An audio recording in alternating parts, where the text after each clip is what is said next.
and this is the big one. Allegedly, a multi-agency, OSI, NSA, CIA, whatever. He wouldn't name the agencies. I named them, and I was like, these guys. And he's like, can't say. Apparently, they've thwarted alien abductions, which is like, to me, I'm like, that's got to be one of the most insane things I've ever heard.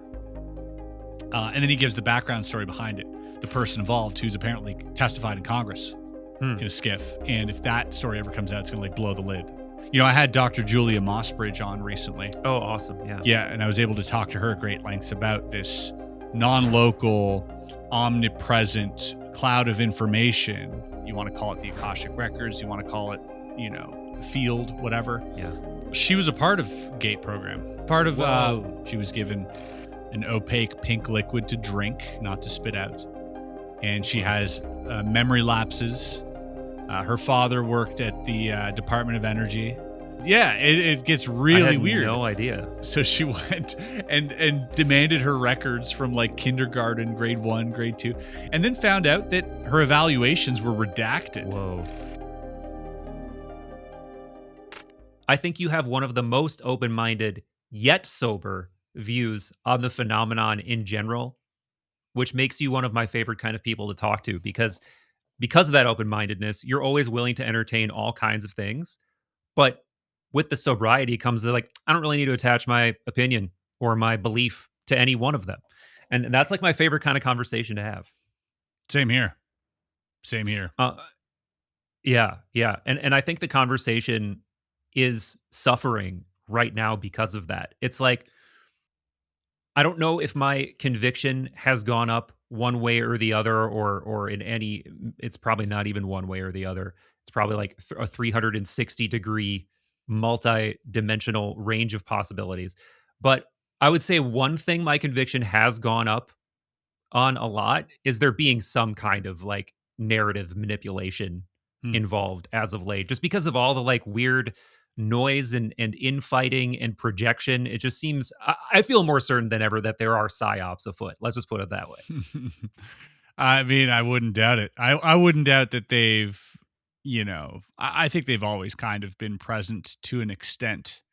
I don't know to what extent. That's always the question. And I don't know, a lot of us might think it's the obvious stuff, like you'd mentioned, the infighting or the back and forths in the community. But perhaps it's even more subtle than that, and just algorithm manipulation and that type of thing. Do you know what I mean? Like, if you're getting fed a certain type of content and you're consuming it 6 to 8 hours a day, that's bound to change how you feel about a certain topic eventually. I think it wears you down, and it brings you, you can pick your side, but I mean, you can be easily swayed into either side of any spectrum if you're fed information in that way in a consistent manner. And so, I would say the same. I would say definitely it is present. Maybe the overt stuff isn't at all what it is, though. Like, maybe that's just human nature, drama, and bickering, where people, tend to thrive on other people's negative interactions for a varied amount of reasons. But maybe that isn't at all the psyop. Maybe it's the stuff that isn't so obvious that you think is uncorruptible. Your own mind, your own feed, your own day-to-day interactions. That is probably where most of it's happening. 1,000%. And that may sound mundane in a way that's like, yeah, but that's boring. I want to talk about people within the CIA sitting in a room, like crafting a narrative. And while, of course, that is what a psyop can be, I think we do need to just pause and really ask ourselves if it's mundane at all. Because what you're saying essentially is that we live in a time now where informational ghosts that you don't physically ever interact with get smashed into your face over and over and over again on a daily basis to such an effective degree that you don't care about physical reality, or at least not as much.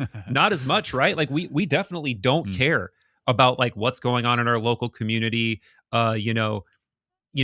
Even whatever horrible things are going on across the world, it's so much easier to just let those things linger in the back of your mind where you never look because, oh man, this, can you see how this dude flipped a watch for 2K in 30 seconds, man? Isn't that crazy? And you can just spend your entire day on inconsequential brain rot that absolutely isolates you from everything, Yeah. and that is not mundane, man. That is like clear, present, uh, I don't know, brain abduction in a way that Yeah. doesn't sound as sexy as UFO abduction, but it's as effective, it seems like. We are living in a 1980s sci-fi novel currently. We just don't realize it because we're in it. But yeah, absolutely, that manipulation is definitely present. I think we all know that, and that's the funny thing about manipulation too, where it gets so Yeah. good to a point where you go, yeah, but I don't care. We're all kind of, I guess, sort of, I don't know. We just don't really care about that part of our brain so much. Mhm. Not and I'm victim to it as well. I think we all are to an extent, but it's important to have a dichotomy and to have that separation of reality and this avatar that we create online as well, because it is an avatar, for all intents purposes, whether it's my channel or anybody else's social media feed, that is an avatar. That isn't who you are. That is a representation of who you want people to see you as. And you try to keep it as much aligned with you as possible, ideally, but realistically speaking, it is a, sort of perfect version of you that you'll never live up to.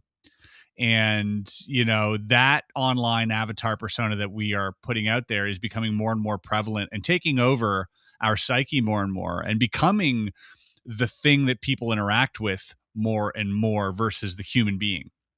And Yeah. so we are interacting through these virtual avatars, rather than face to face, which is why, not to plug the tour, but which is why I do enjoy doing these live events, because you'll be joining me there as well, which is a Yeah. whole lot of fun. But you get to see people without that filter of Yes. that anonymity that people hide behind, these hidden agendas that we all have, behind every post. And no, it's unfiltered. You get to look into someone's eyes, and you get to feel of course, the parasocial dynamic, but also the awkwardness that makes us Yeah. human. These interactions that we will take for granted and we will miss as we move into a more virtual existence more and more. I think these things are going to be we're going to crave them from a very primordial, uh, you know, uh, Yeah. state. Like, we need these connections in order to be human, but we'll realize that perhaps, when we're least human. Yeah, that's one of the things I've been thinking about more and more, especially, given the fact that I'm into a lot of these, sort of ancient esoteric traditions and stuff like that. And you think about trying to how do you really live these truths or ideas in this kind of a context? That's one of the main reasons I don't think you can just say, we got to go back to being hermeticists. We got to go back Yeah. to being Neoplatonists. It's because it's like, yeah, there's a lot of truth in there, but we don't live in those times anymore. Like, there's got to be some new growth or meeting in the middle. And I think that's one of those things that is under construction all the time and perhaps never will finish being constructed as badly as it needs to be, because reality is like moving too quickly for anything now. It's moving too quickly for any one narrative, any idea of what the phenomenon is, any idea of like what even reality itself is shifting under our feet all the time. And we need those moments that you're talking about, man, where you can just anchor yourself back in physical space with other human beings in like the most pure kind of, being togetherness. It's yeah. I don't Yeah. even know what I'm saying, but Well, no, I think we agree. I think we're talking about the same thing here. And there's a wonderful little line that I read the other day, which was, no matter what you hear, if you hear like all the overwhelming, stimulating sort of sounds and sights that the screens have to offer you, or when people come to you with their problems or whatnot, just a simple phrase to ground you is, but did you hear the birds? Mm-hmm. But did you hear the birds today? And that just kind of brings you right back to, oh yeah, I can just go outside and listen to birds for a second and stare at the trees for a minute. And that's always there as well. And so, we often get caught up in these virtual realities, but there needs to be, as much as we try to live up to these fictitious avatar that we've created, there needs to be that separation. I think it's healthy to have that separation. And we don't need to remind those that are online to get offline. We just need to get offline ourselves. And, just start there. Yeah.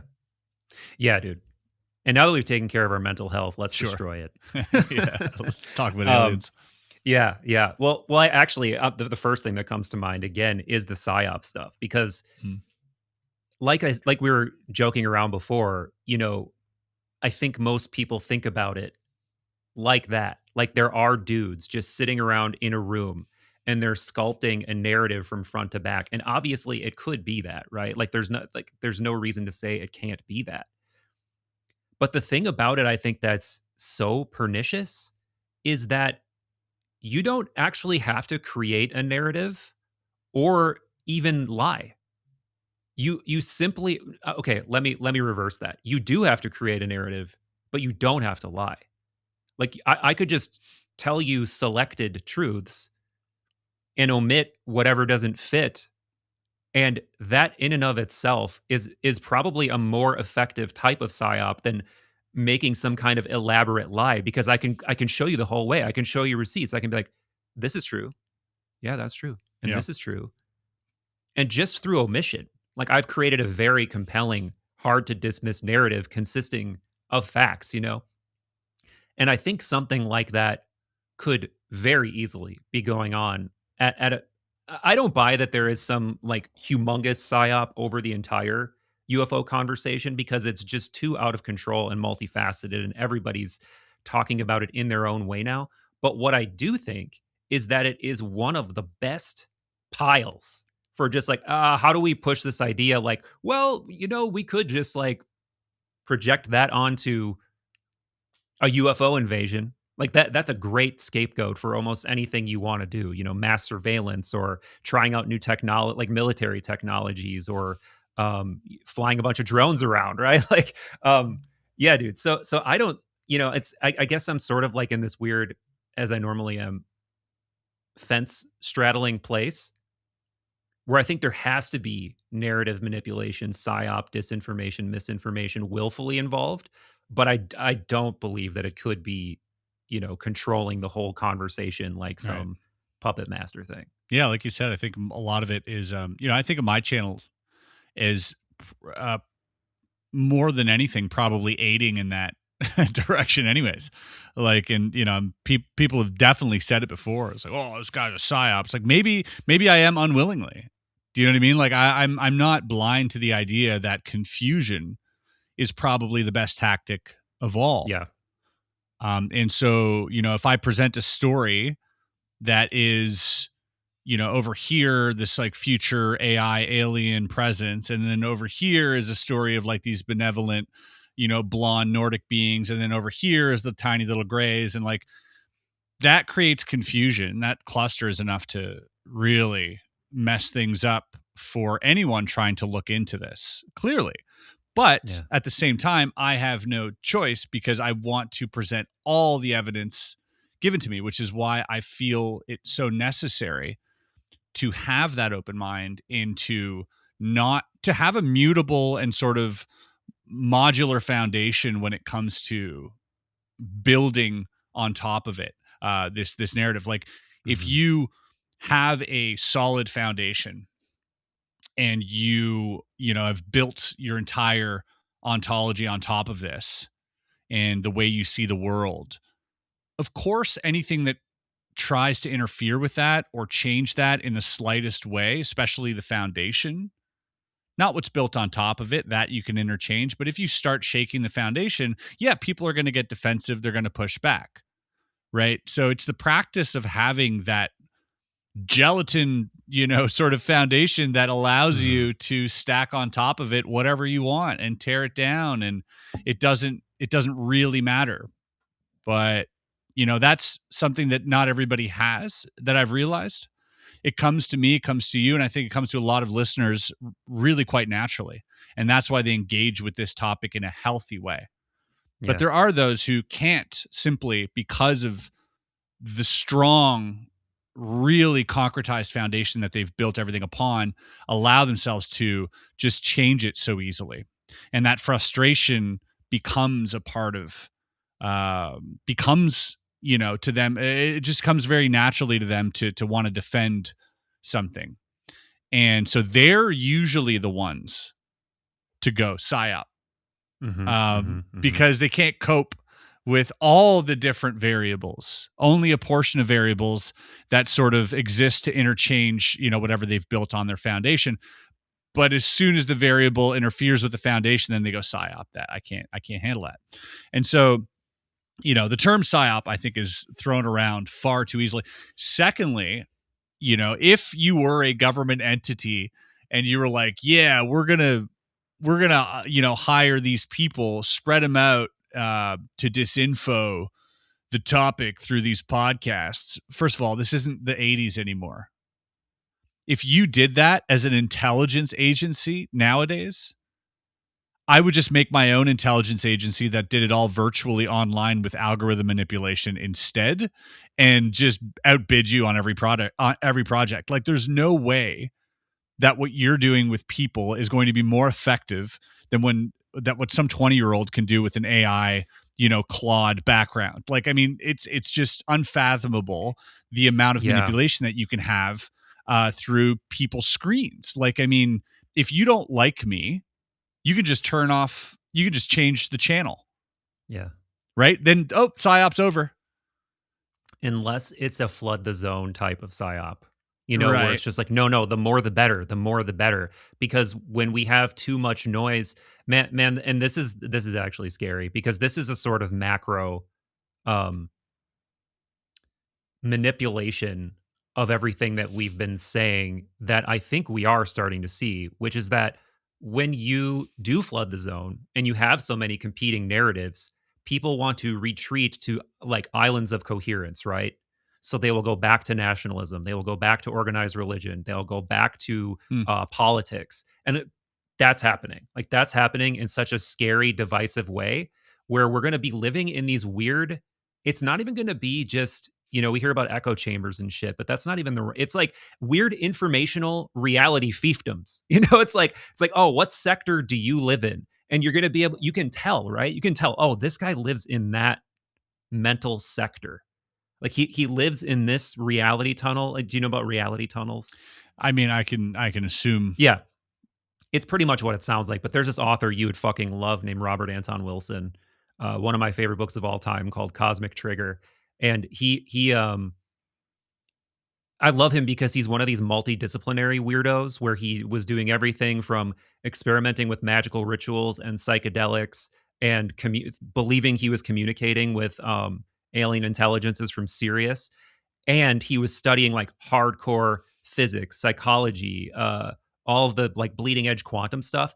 And he was stress testing his own experiences and putting agnosticism over the top of all of it, saying like, here's the strongest case for that, like that I literally was in contact with Sirius. I was having all of these insane synchronicities. I met this person, this happened, that, I had a Men in Black encounter, whatever.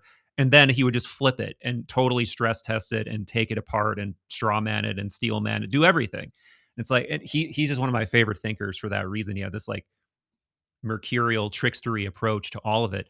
But that was his term, reality tunnels. This idea that everyone is living in their own weird, unique tunnel of reality, and they think that it's real. They don't see it for the Plato's cave that it is. And if you can blow up someone's reality tunnel, it's simultaneously the most, it's the best thing you can do for them, but also the worst. Because kind of like freeing someone from the Matrix. Yeah. It's a ontological shock, right? But again, the question also needs to become, who are you to do that? Right? Like, what gives you the right to do that? Because those who practice Christianity also feel like they're throwing you a life vest when they're trying to get you to convert. So what gives you the right to want to create ontological shock for someone and not a Christian for wanting to convert someone? I don't agree with forceful disclosure. I just don't agree with it in general. I think disclosure should happen the way it's happening, in a transitional way. We are all, if you fast forward in time, this will be where disclosure happens. The trajectory towards disclosure is moving in that direction. It's probably Chris Ramsay. That's right. And if you want to come see Michael and I on tour, we'll be hitting a few dates. You can go to itsprobablynothing.com. I am so excited to be hanging not only with one of my really good friends in this space, somebody who I enjoy talking with for hours and hours on end, but also hanging with a lot of you, the viewers who watch the show. I mean, it's just such an exciting thing to be a part of, and I'm so glad to be able to invite Michael to experience it as well. Yeah, likewise, man. It's going to be so fun, not just to talk about some of my favorite subjects and hang with you and meet cool people, but also live some of my unrequited band touring days. Yes. I've always wanted to like get on the road more and like do more, Totally. So it's just going to be fun all the way around, dude. I seriously can't wait. So if you want to come see it, it's probably nothing.com. The dates are, the places are, I think, maybe not in order: Tucson, LA, San Francisco, Seattle, Portland, and Vancouver. And Michael will be joining me at San Francisco, Seattle, Portland. Yep. And Vancouver. Yeah. And Vancouver. Yeah. So more than half the tour, you're going to get your dose of third eye drops. If you're in the vicinity, come see us, come check it out. It's a heck of a good time. We got a lot of surprises and special guests lined up as well, so look forward to doing it. Me too, brother. I just don't agree with it in general. I think disclosure should happen the way it's happening, in a transitional way. We are all, if you fast forward in time, this will be where disclosure happens. The trajectory towards disclosure is moving in that direction, right? We're not stagnant. We're not moving backwards. We are moving into that direction, and partially due to the abundance of information, having information available to everyone at all times. We are gathering more information by the age of 10 than a 100-year-old would have 100 years ago. And so by that standard, eventually you get to the bottom of the barrel of information. You start asking deeper questions at an earlier age. And so naturally, the progression of humanity when faced with this informational archive is to get to those questions quicker. And eventually we'll all be wondering, who's out there? Why are we here? And it isn't just stimulated by government action. It isn't just stimulated by researchers in the field. It is a deep necessity for humans to just want that answer, because they've gotten to the end of everything else. They've seen past the algorithms, and they're just like, yeah, but why are we here? And so we'll get there eventually. But I do think it is a transitional thing that happens generationally. I'm very resigned to not having any concrete confirmation in this lifetime. It's okay with me, because I know that it will happen eventually. Like, we are moving towards that direction. I think the frustration a lot of people feel is it not happening in their lifetime. So it is a selfish request to want disclosure now, because they've worked so hard their whole lives. They deserve it. But give it 3-4 generations and it'll just be regular chat. It won't be this speculative thing that we all sort of talk about. It'll just be like, yeah, okay, aliens are here. Like, I've spoken about this recently too, and I thought it was an interesting thought exercise to be like, if you were, I don't know, communing with an entity who is the gatekeeping entity that has all of the answers that you seek.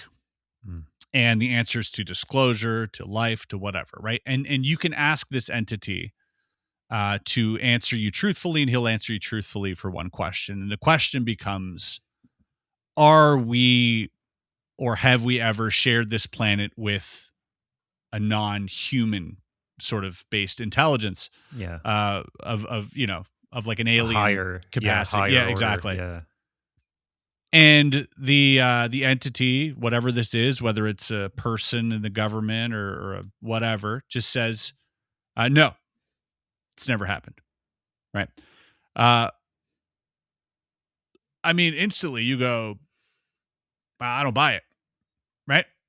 Like us as researchers, we go, yeah, that you're lying. Right. Now, I've told you that this entity is going to give you the truth, and you get to ask any question. And yet you're resigned to not believing that the answer is no. So let's take that a step further.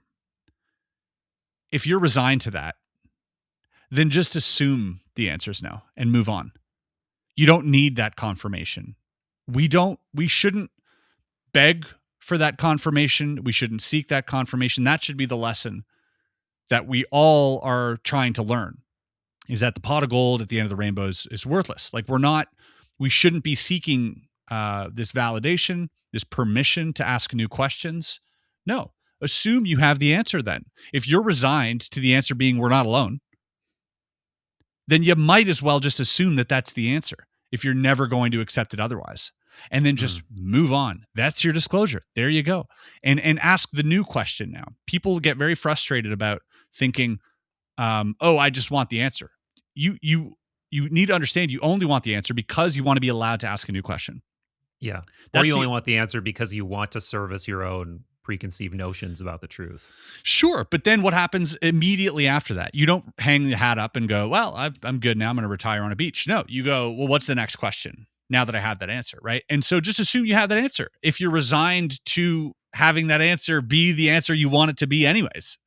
Yeah. If there's no other way around it, if you're not going to accept the fact that we are alone, then you might as well just act as we're not and move on and ask those new questions. Yeah, and I think I think that that's like the lesson here throughout all of this is that we need to stop seeking this validation from a governmental body, from an entity, from our inner selves. Like, screw confirmation, screw all of that. Practice just not needing that and asking the questions anyways.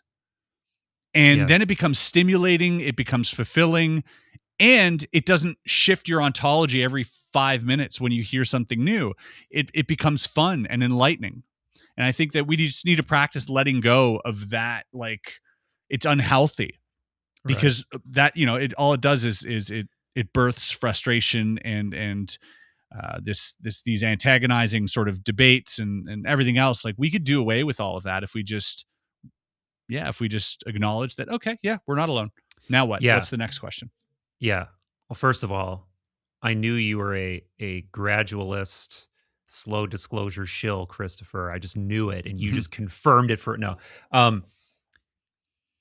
I do agree to a degree, but to the degree that if you're going to make a statement like, I so deeply believe that we're not alone that even an answer from an almighty to the contrary would change my mind, I'm going to stick with that.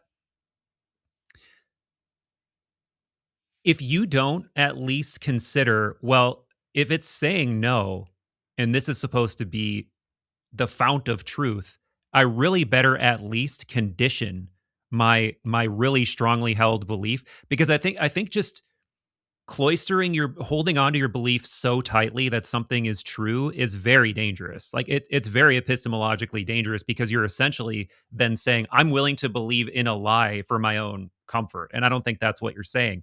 But what I think should be done is, first of all, I agree. And I think that's a very reasonable belief to hold based on mountains and mountains of common sense, personal experience, all kinds of evidence to say that we're not alone. But I also think that you should also have the epistemic humility to totally condition what that means. Like, it might not mean what I think it means. It might not fit into my beliefs, the rest of my belief system. And if you're not willing to stress test it in that way, you've got to be, I think, honest with yourself and say, maybe I'm not really looking for truth. Maybe I'm looking for validation. And I think all of us are to some degree, right? I know that I am. But if you're really not willing to admit that at all, you're just like, our friend Hakeem, who says, like, if you don't think you're Chase Hughes says this as well. If you don't think you're susceptible to a psyop, you're the most susceptible person to a psyop. Like, same with this. If you don't think your beliefs are subject to what Chris and I are saying, they absolutely are. They absolutely are. Like, if you don't have a worldview capable of holding, tension with other possibilities, you're fucked, guys. You're fucked. Like, Yeah. you're on one of these islands of coherence of like imaginary Disneyland thinking that, I'm sorry, it's like it's a way. It's more of a coping mechanism for reality than a way to get to truth, I think. Yes, correct. And I guess all I'm trying to say is that, like, don't let the answer, yes, we're alone. I mean, we're not going to let it stop us from asking questions. Right? Yeah. Even if that is the truth. Yeah. It's still not going to stop you from posing these philosophical, questions inside your mind and being like, oh, but is there anything else? Is there more? Is there, like, these questions still exist within us? And, like, all I'm saying is that you don't need permission to ask those questions, and you don't need validation to ask those questions. You don't need confirmation to ask those questions. Those questions exist freely. And look at every other thing in your life. Look at everybody who's ever attained any modicum of success or financial freedom or whatever. Like, what do they tell you when they get to the end? They tell you it's meaningless.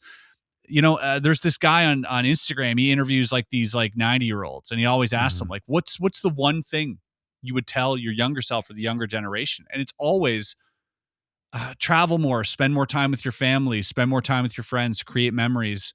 Don't take life for granted. Like, it has nothing to do with all the things that we so desperately seek, right? And there is that, the idea that, yes, but we have to go through it to learn it or whatever. But at the very least, let's acknowledge that is a truth here, that, this every validating piece of information that we seek at the end of our lives is going to be absolutely meaningless to us.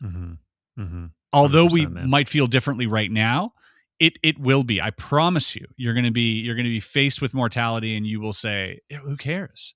Yeah, like 100%. It's the idea of trying to leave the body constantly, and then you're like, "Well, what's the hurry?" You're going to leave the body. Like, if that is a thing, you're going to leave it. Yeah. You won't come back to the body. Maybe not this body or whatever. So, like, what's the hurry? To enjoy the body, enjoy swimming, eating, having sex, running, exercise, do all the things that the body is here for. But, like, not to get too preachy, but, like, that's what it comes down to when I think of disclosure. And that's why I have a weird, frustrating relationship with the word, because it's always sprung upon me, and as I'm sure it is you, because it's the one question people formulate for whatever reason. They go, what's your take on disclosure? What do you think should happen with disclosure? And it's like, I don't want to be a nihilist here, but it really doesn't matter. Like, I mean, we're going to be fine. Agreed. And I always have further thoughts on you and I have gotten hung up on this before of, like, what is the point of, like, let's say going out of body, like, whatever. I don't want to rehab that conversation. Sure. What I do want to rehab, though, that I feel like you and I have had some version of on every episode we've done, is like the lower conviction, higher conviction game. Because I feel like my answer lately has sort of changed, or has sort of like evolved in a way. And I'm wondering if there's anything. Well, maybe we could do both. Sure. Lower or higher conviction. And if anything jumps to mind, feel free to riff. And if, because I'm putting you on the spot, nothing's coming to mind, I can also riff. But is there anything that you've either recently, like, lowered or raised your conviction on as far as this conversation goes? I think, both things. I've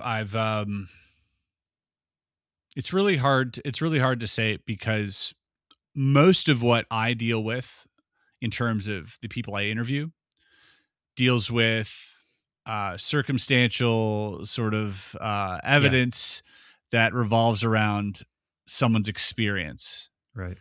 And I can let that raise and lower my conviction to a certain extent, but I can't have it prove anything and I can't have it disprove anything. So it really is this sort of suspended state of like this medium lowering and raising of conviction case by case. I think overall, I am slightly lower conviction that the government knows anything. I think, or at least the front-facing government, I could say I'm rather much lower conviction that they're aware of anything at all. If you look at the recent tranches, stupid word, but you look at the recent tranches. That's the psyop, is to get us to all say tranche so someone can make money on Kelshi. Tranche is going to go up in popularity. Yeah, exactly. Yeah. But there is, when that came out, they were like, yeah, that's the meat and potatoes. That's what Luna said. That's the meat and potatoes. Representative Luna, she said, that's the meat and potatoes for the last, dishing out of videos and documents. Wait, she said that like everything that's been released is the meat and potatoes? She said that. She said meat and potatoes. Okay. That's the meat and potatoes in an interview. Wow. There better be a piece of cheesecake coming. Dude, and I'm like, that's it? That's what you were afraid to put out for fear of your life? It's ridiculous. Yeah. Stupid. I'm sorry. This is not worth it. This is not worth my time. This is not worth anybody's time. We have better evidence, far better evidence in the last 80 years coming from the civilian side than you have with your military equipment. If that's, and if, a very big if, that's all the military's ever known about UFOs, then I'm high conviction that there's nothing happening. Yeah. I don't believe that to be true. I do think that factions of, the backwards facing military or, the military industrial complex have information that is way, way more pertinent and, relevant and groundbreaking than what we've seen in these tranches. But yeah, that as soon as I saw that, I was like, oh, that's a joke. I'm sorry, it's a joke. It's all of this and the science advisory board and all that BS, like it makes no sense to me now. Where I'm like, oh, this is a dog and pony show. This has nothing to do with anything. And some people might think it's a psyop. I genuinely don't. I genuinely think these are curious people who think they are doing good.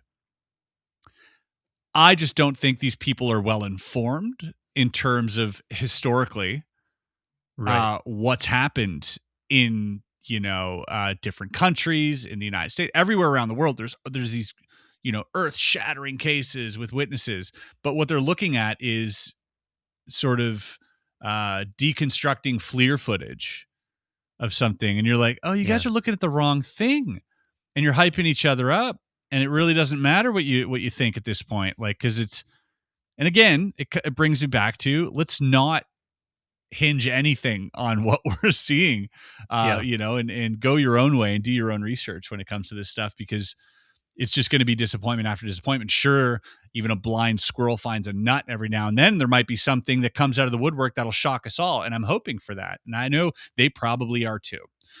But I wouldn't say that the government, meaning the UAP crew, is going to bring anything of interest forward. That is, so I'm much lower conviction on that stuff than I was.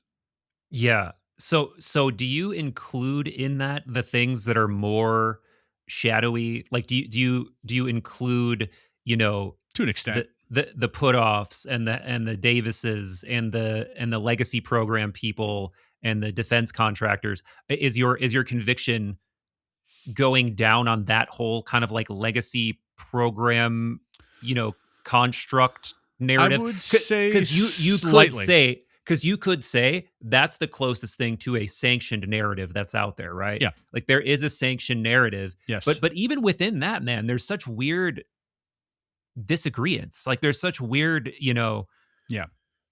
differences of opinion on like everything from we have fully back engineered stuff to no, we never got far with it at all. And there's like, Yeah. yeah. But I have to agree, man. It's like, I made a statement in the, I've been working on this big thesis video and it's all like shot and I'm just working on the, putting the bells and whistles on it at this point. And at a certain point, I'm like, I'm putting myself in kind of a weird position with this video because this is probably the closest thing I'm going to make to a thesis statement on what I think is going on. And I could very quickly be proven wrong with a one of these tranches, right? Like something could come out that totally is like, yes, we are in contact with an alien species from this specific planet, and they are this, and here's the evidence.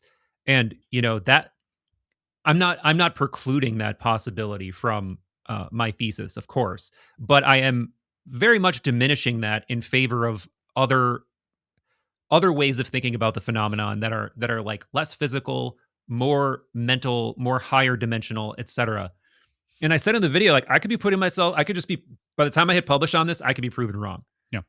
And I that still could be the case, right? Especially because it's like I feel like, oh yeah, I'll have it out next week, and then it's like a month later, and I'm still fucking working on it.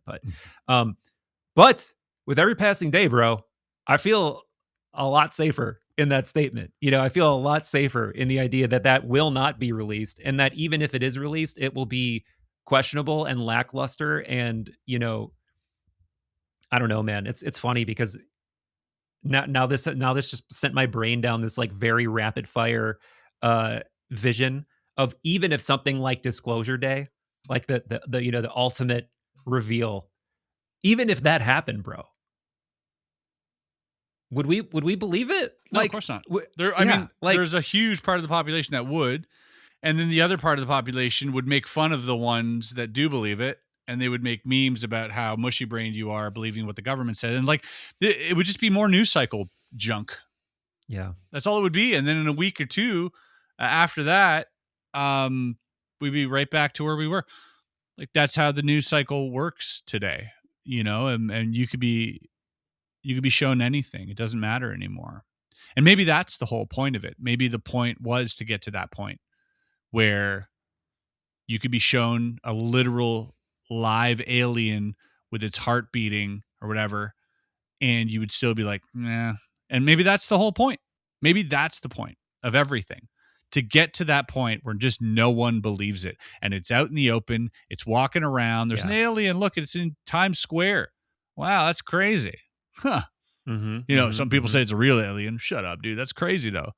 And like, yeah, maybe that's the whole point. I don't know. Friends, I have been cooking up the goods over in the members section on YouTube and at patreon.com/third eye drops. What are said goods, and was cooking really the best verb you could summon on this occasion? Well, to the former question, said goods are weekly, at least roughly, exclusive content that you are never going to see here on the main feed, with some of your favorite guests, by the way. Case in point, I am slowly working on a doc that I shot at Contact in the Desert this year with a number of your favorite beings on the topic of UFOs and consciousness, and I will be releasing the full unedited conversations with all of those people only on the members channel and on Patreon. If you do join up over at patreon.com/third eye drops, you will get access to all of those exclusive videos, plus a patron only Discord and occasional live hangs and more. And yes, of course, the doc will be coming out on the main feed if I didn't make that clear. So much love for watching, my friends. While I have you, tickle that algorithm, like, subscribe, review if you are listening on Spotify.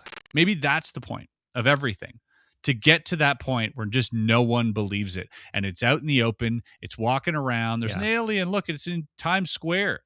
Wow, that's crazy. Huh. Some people say it's a real alien. Shut up, dude. That's crazy, though. And like, yeah, maybe that's the whole point. I don't know. Yeah, dude. Yeah, it's and another way to say that exact same thing is if you can't get someone to believe something like that, you can get them to believe to not believe anything. Mhm. And that in a way is controlling an uncontrollable narrative, because what you're doing is instead of trying to sculpt a narrative to get people to believe X, all you have to do is fuck up the narrative so much that no one believes anything, Mhm. right? And then if no one believes anything with enough conviction to do much about it, in a sense, you've won, right? Because now you can do anything, and Yeah. no one will really bat an eyelash at it. It's just kind Oh, of like, yeah, apathy's at an all-time high. Like, I mean, yeah, there's just less and less people care about anything. There are more and more causes to care for, which dilutes your amount of caring that you can have for each cause. yeah, And, it's just the yeah, way it dude. is. Yeah, it's crazy. Yeah, and I think that again just flips the conversation right back into, do not pin your sense making and all of your, you know, beliefs on external No. narrative stuff, Yeah. particularly coming from these kinds of sources. Okay, so you have lowered your conviction on that aspect of Yeah. the narrative, at least. But you said both. So what do you feel like you've raised conviction levels on? You know, the more I hear people,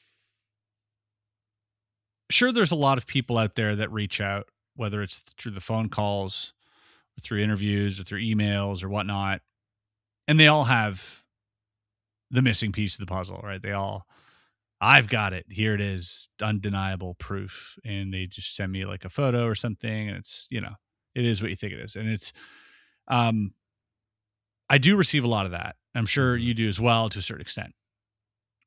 But when you speak to people in person, people who have never come forward, people who never want to come forward, and they Mhm. just want to share and impart with you an experience that they've had that has changed their life, undoubtedly changed their life. And when you hear those stories and there is a pattern, and this person, I'm not a doctor, does not seem schizophrenic, out of their mind, having some psychosis. They're giving you just a small piece of, hey, this happened. I'd really appreciate it if you didn't share my name or anything. But I wanted to let you know that I also was at a supermarket and somebody talked to me in my head, and it's only happened once in my life. And I didn't know what to make of that. And no one else could see them. I thought it was crazy. But I just wanted to let you know that happened to me, and please don't, divulge this information to anyone. So many Yeah. times, so many. And you wonder, so that, I think I'm higher conviction that there is a phenomenon that is interacting with a select few people for whatever reason, whether it's by accident or whether it's by design. Around the world. I think that is happening. Otherwise, the other side of that would have to be, I've encountered dozens of pathological liars slash people who don't know they are being absolutely manipulated slash people who are hallucinating or on Mhm. drugs or have some type of mental instability that allows them to see a human being or something and speak to them in their mind once in their life but never again. Yeah. Like, those are the other options. And so when I weigh all those together, I feel like, man, could this be? And my conviction gets raised a little more with every encounter that I have. Mhm. Um, yeah, I would say on those Yeah. encounters. Yeah, that makes sense. And I mean, we know for a fact that these are things that are happening, but the thing that's so, and I'm in the same camp essentially, is that I think your own ability to tap into whatever this is very real. I haven't had an experience exactly like that where especially on the natch, where I was just suddenly like, I've tapped into feeling like I'm channeling some other consciousness. But it seems like it would be a foolish thing to say that no one's really having that experience, because a lot of people are. Now, what that means is also like a huge debate, right? Like, are they legitimately in contact with what they think? Is it part of their subconscious? Is it another being, but another being that's representing itself faithfully Yep. or Control unfaithfully? Is system. is it a is it a psychotronic weapon that's being experimented on you? Yep. Is it a psychical faculty where, yeah, you tapped into something, but it's like you basically just tapped into like a psychic radio channel, and it's not literally even true. It might just be like the chattering of the collective consciousness. Like, there's just so many possibilities with that. But I would totally agree with you that my conviction is very high on the idea that we possess the ability psychically to tap into non-physical sources of Mhm. information. I think that Yep. that's like a very strong conviction on that. Yeah, for me, I just think that's the nature of reality. Like that's part of like my world Yeah. building in my own sort of how I see Hmm. ontology, and like it is just that that's how information works.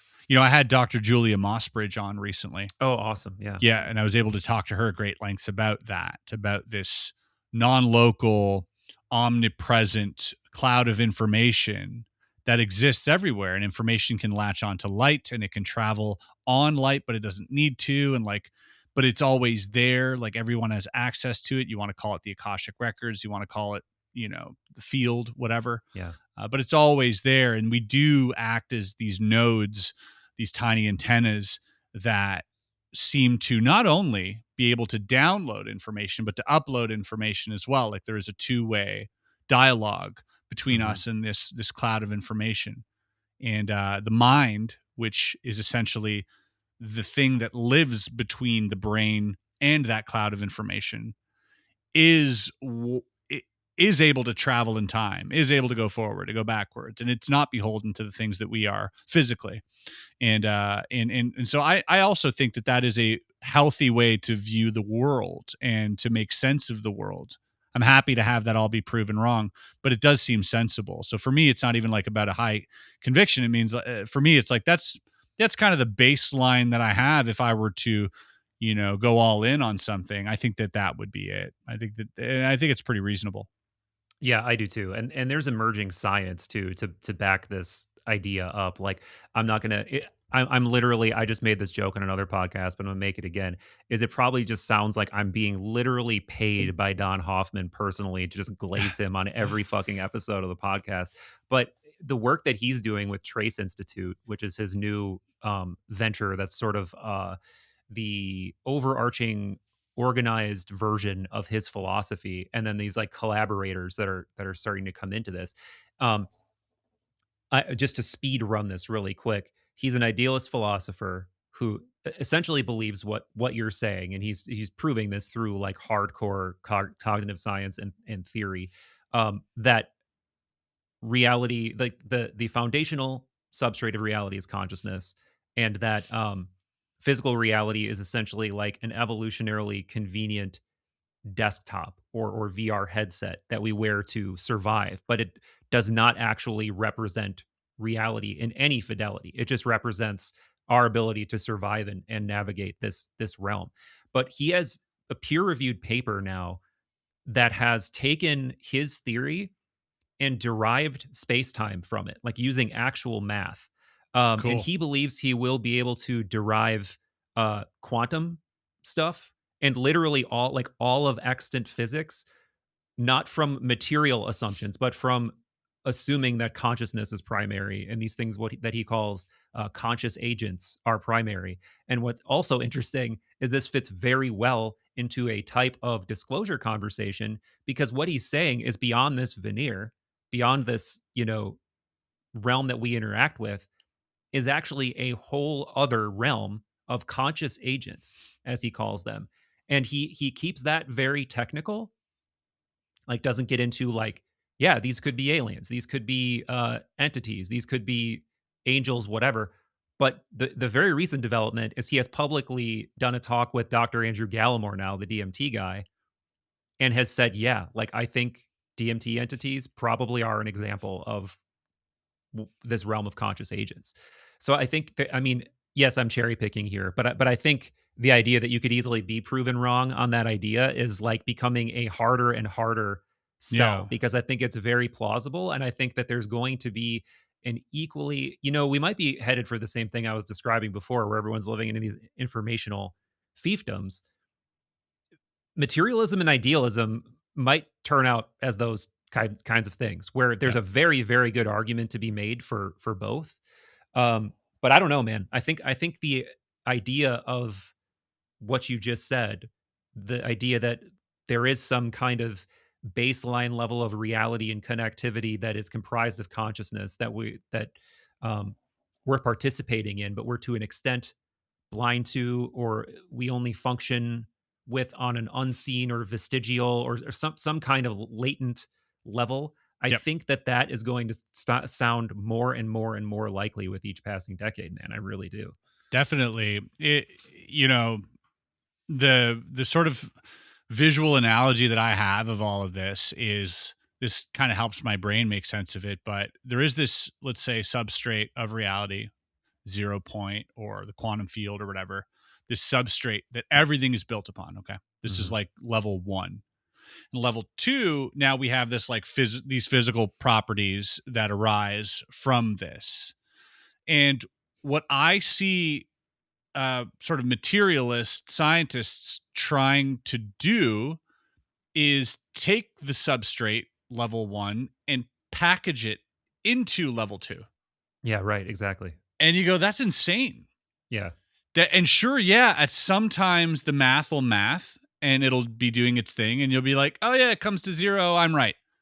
Yeah. But then there's this whole other side that makes no sense, and there's no unifying law. There's like it's just, we call it spooky. There's like there's nothing, right? And that's because you're Exactly. taking this thing that cannot be defined by physical means, and you're trying to fit it into this physical world and be like, here's what it's made of Yep. by using physical analogies.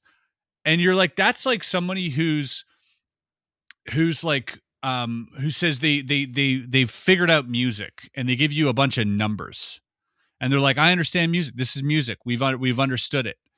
And you're like, what are you talking about? You haven't heard it. And they're like, you don't need to hear it. Look, it's like bars here, and you got this, and there's 64 things, and the frets, and and you're like, yeah, but that's not music. And they're like, what do you mean it's not music? It mass, it equals zero, you know? Yeah. And you're like, no, but it gives you goosebumps. It like transports you Right. emotionally. It, you know, and you could never explain that to a mathematician who's never heard music. Right. And yet Nor could you reduce it to physicality, to your point. You exactly, can't. and you're Yeah. trying to just like cram it in, and so that you can sleep well at night.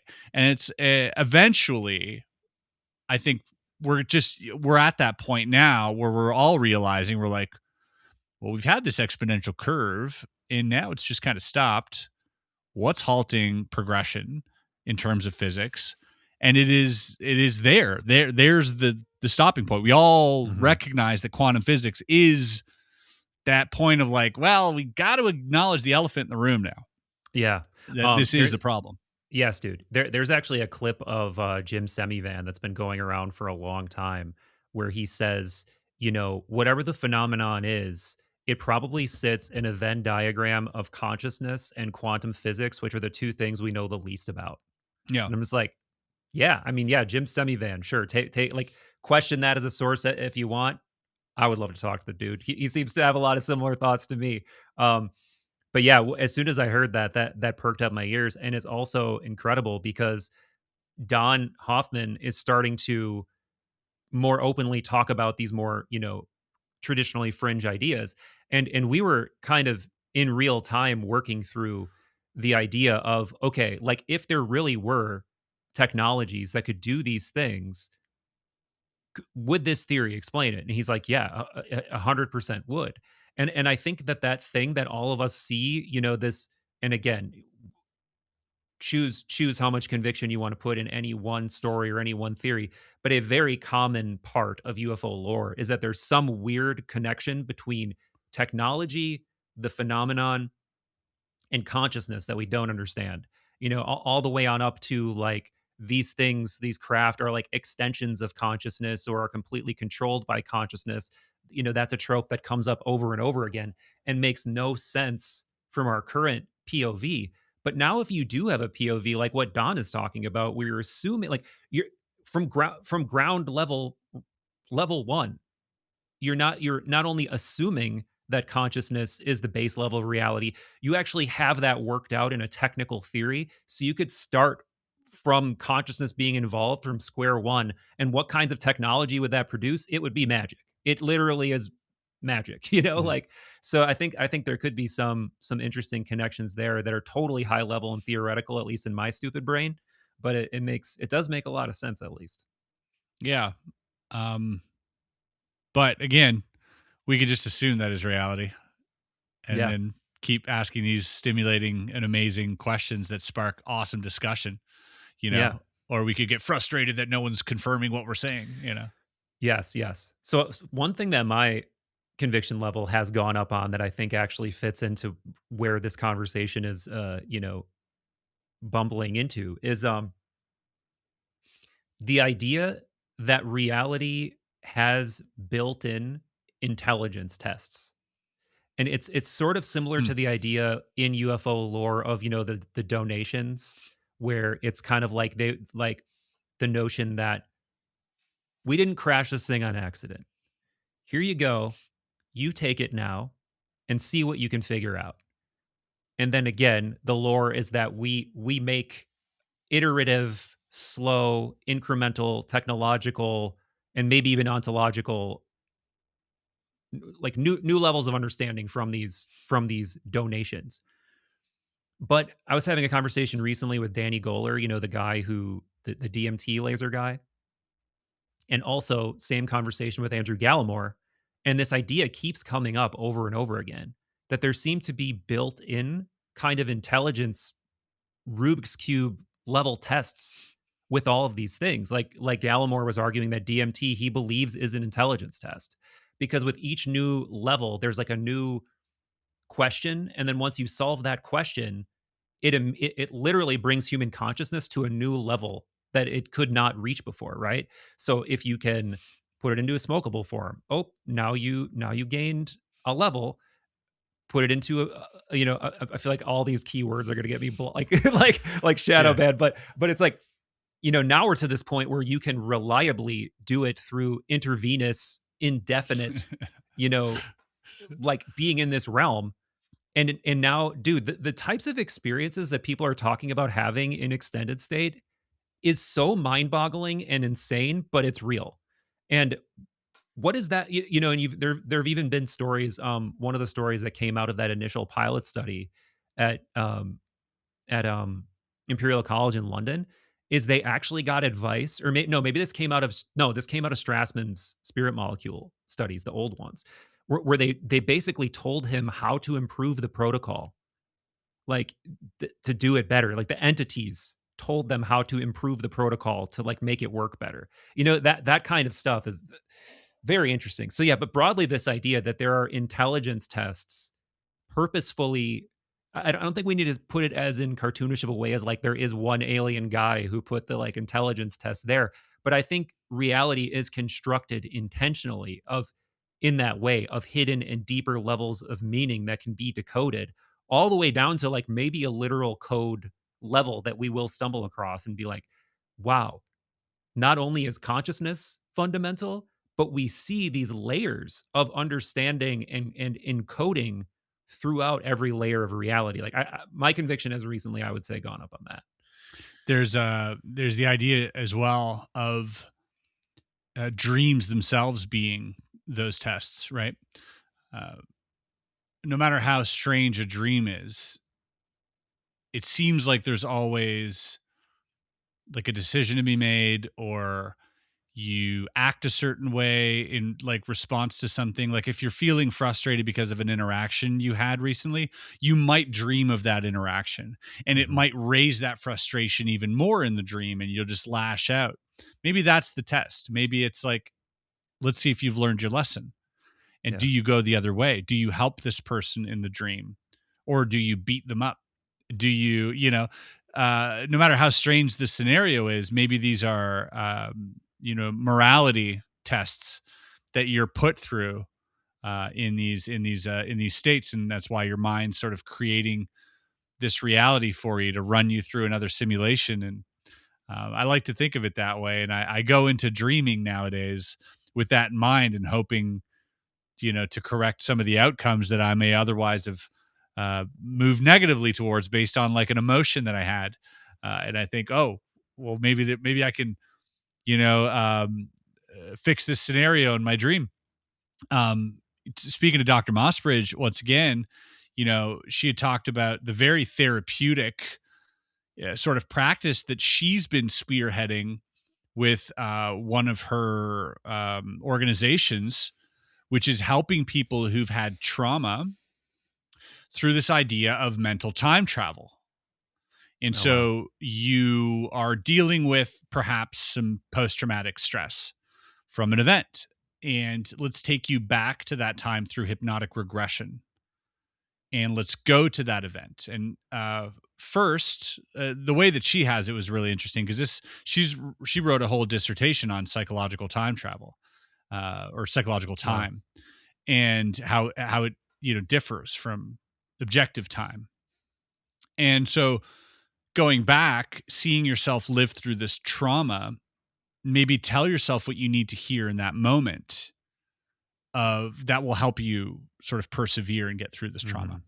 And then do it again, but this time be the person in the moment of trauma and seeing yourself talk you down and give you that advice and sort of live both of those.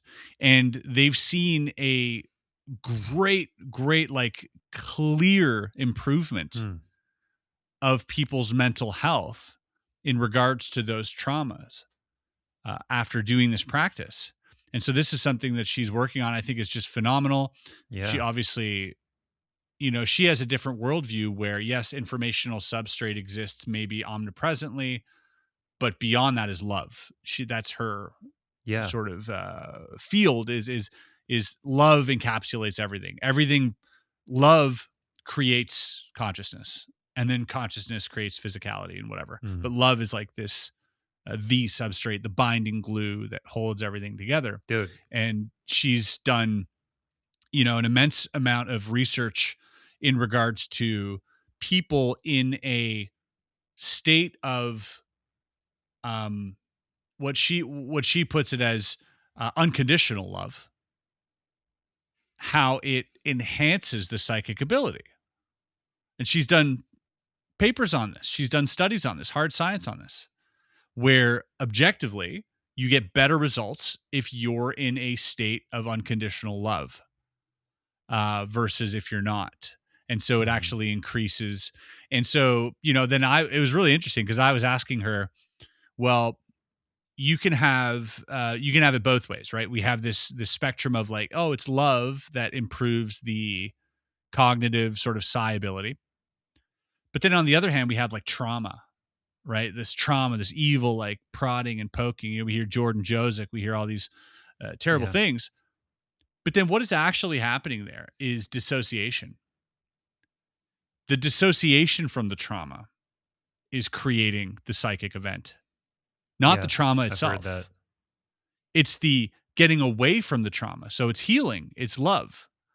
And so a very interesting conversation sort of arose from talking about psychological time, how to fix yourself in the past, and then this sort of loving intention, increasing psychic capability. Yeah, that's super fascinating. And I think that any kind of like hypnosis stuff where you're playing with the elasticity and mutability of experience, that's crazy and it's exciting but also terrifying, bro, because it calls into question so many things about like, are people really remembering real memories during hypnotic regression, and also much darker stuff about how much can you program a person's reality and identity, and you could do that for positive or for negative. And I mean, I feel like that must be the case. But also just fun to have it as a tool to help people who, have trauma. Because regardless of what happened objectively, if you can convince your mind that it happened otherwise, then that's all that really matters, right? It's this positive delusion that will essentially dissipate the amount of stress that you have. Right. Yeah, if that's your goal, for sure. It seems to almost work on a similar mechanism to like a psychedelic experience or something, how people who have been traumatized can somehow gain like new perspective on it. Maybe it's not the exact same thing, but similar. Did you specifically bring that up with her, by the way, with her kind of experience and scientific pedigree? Did you specifically bring up any of these like gate program manipulation stories? She was a part of gate program. Like in that capacity? Like in the she was a part of something called SOAR. SOAR. Okay. forget what it stands for, but it's like a students of academic research or something. And it was this program that she was a part of where she was given an opaque pink liquid to drink, not to spit out. And she has memory lapses. Her father worked at the Department of Energy. She was, yeah, it gets I really had weird. no idea. Oh, she only found this out recently. She put out a book called Have a Nice Disclosure. And it was in there because she was, I think working with one of the intelligence agencies or something in some type of like official capacity, nothing weird and nefarious. But she had to have like a background academic check. And then she took it very seriously. So she went and demanded her records from like kindergarten, grade 1, grade 2, and then found out that from grade 1 to grade 7, her evaluations were redacted. Wow. And she's like, huh? What do you mean? And she FOIA requested, and then she was waiting on this job, and the job's like, yeah, we don't know yet. We're kind of unsure. And the FOIA request was like, are you sure you want to pursue this? I'd need to know exact names of this and that. So she decided to drop it. 3 minutes after dropping the FOIA request, she gets a phone call being approved to this program. And like, it's a very strange series of synchronous coincidences. But nonetheless, you know, she has these very strange memories. She even had a dream the night before we podcasted where she was in a room with this gentleman who she hasn't thought about since grade 5 or whatever, who was like this man in a suit telling her to leave her body and to like go out of body and into this tower and whatever. And like, I was like, what? Yeah, it was insane. But God, dude. Yeah, so she's definitely been part of, you know, one of these types of educational programs that they've had for children now. Holy shit. So when I initially asked that, I meant in like a professional capacity. Like, had she been, because she studied all of this psi stuff, so it would stand to reason that if somebody was doing that, like maybe she would be involved. And obviously you can't talk about this stuff without it sounding like super nefarious and dark, like experimenting, doing psychical experiments on children and whatever. But like, yeah, I didn't expect you to say that she, as a child, was potentially involved in this stuff. But it actually kind of makes more sense, I feel like, the further you go back, because we know for a fact that Stargate was going on. We know for a fact. Did I tell you that? Oh yeah, I did tell you this. But like when I had Greg Malozzi on, I was not aware that there's an actual paper trail connecting SRI and Put Off and Targ to Puharich and physically being at his East Coast. What is right? the name Yeah, of that? And there's like footage there as well. Yeah. The footage that I've actually seen. Well, there's footage of Hal Putoff and Russell Targ at Lab 9 in Ossining during these exact years. There's literally footage of them there. They're sitting on the front steps. They're in the house. I mean, they were there for sure. Wow. So I can't remember who told me, but somebody, you know, very reliable was like, yeah, the whole Lab 9 thing was just like a cutout for those programs because they could more easily work with young people there than they could in a more serious That's environment. Again. So we know then that there were tendrils reaching out in other directions, right? Yep. Like obviously you and I, every person talking about this, the idea that it was fully contained to this, like what we know about Project Stargate, and then it just ended with that, like impossible to believe.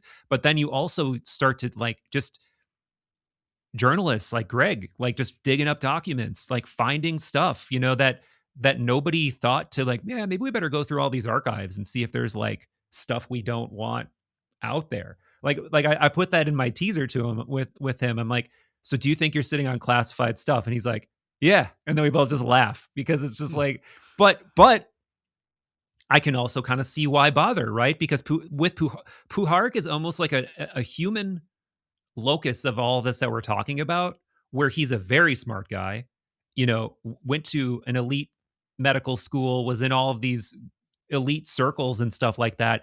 But then you hear all of the breadth of stuff that he talks about and you're like, it can't all be true.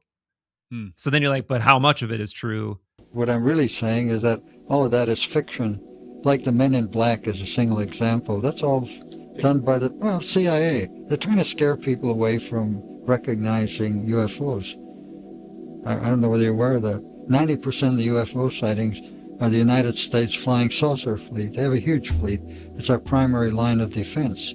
So they mutilate the cattle. They do all these horrible stories.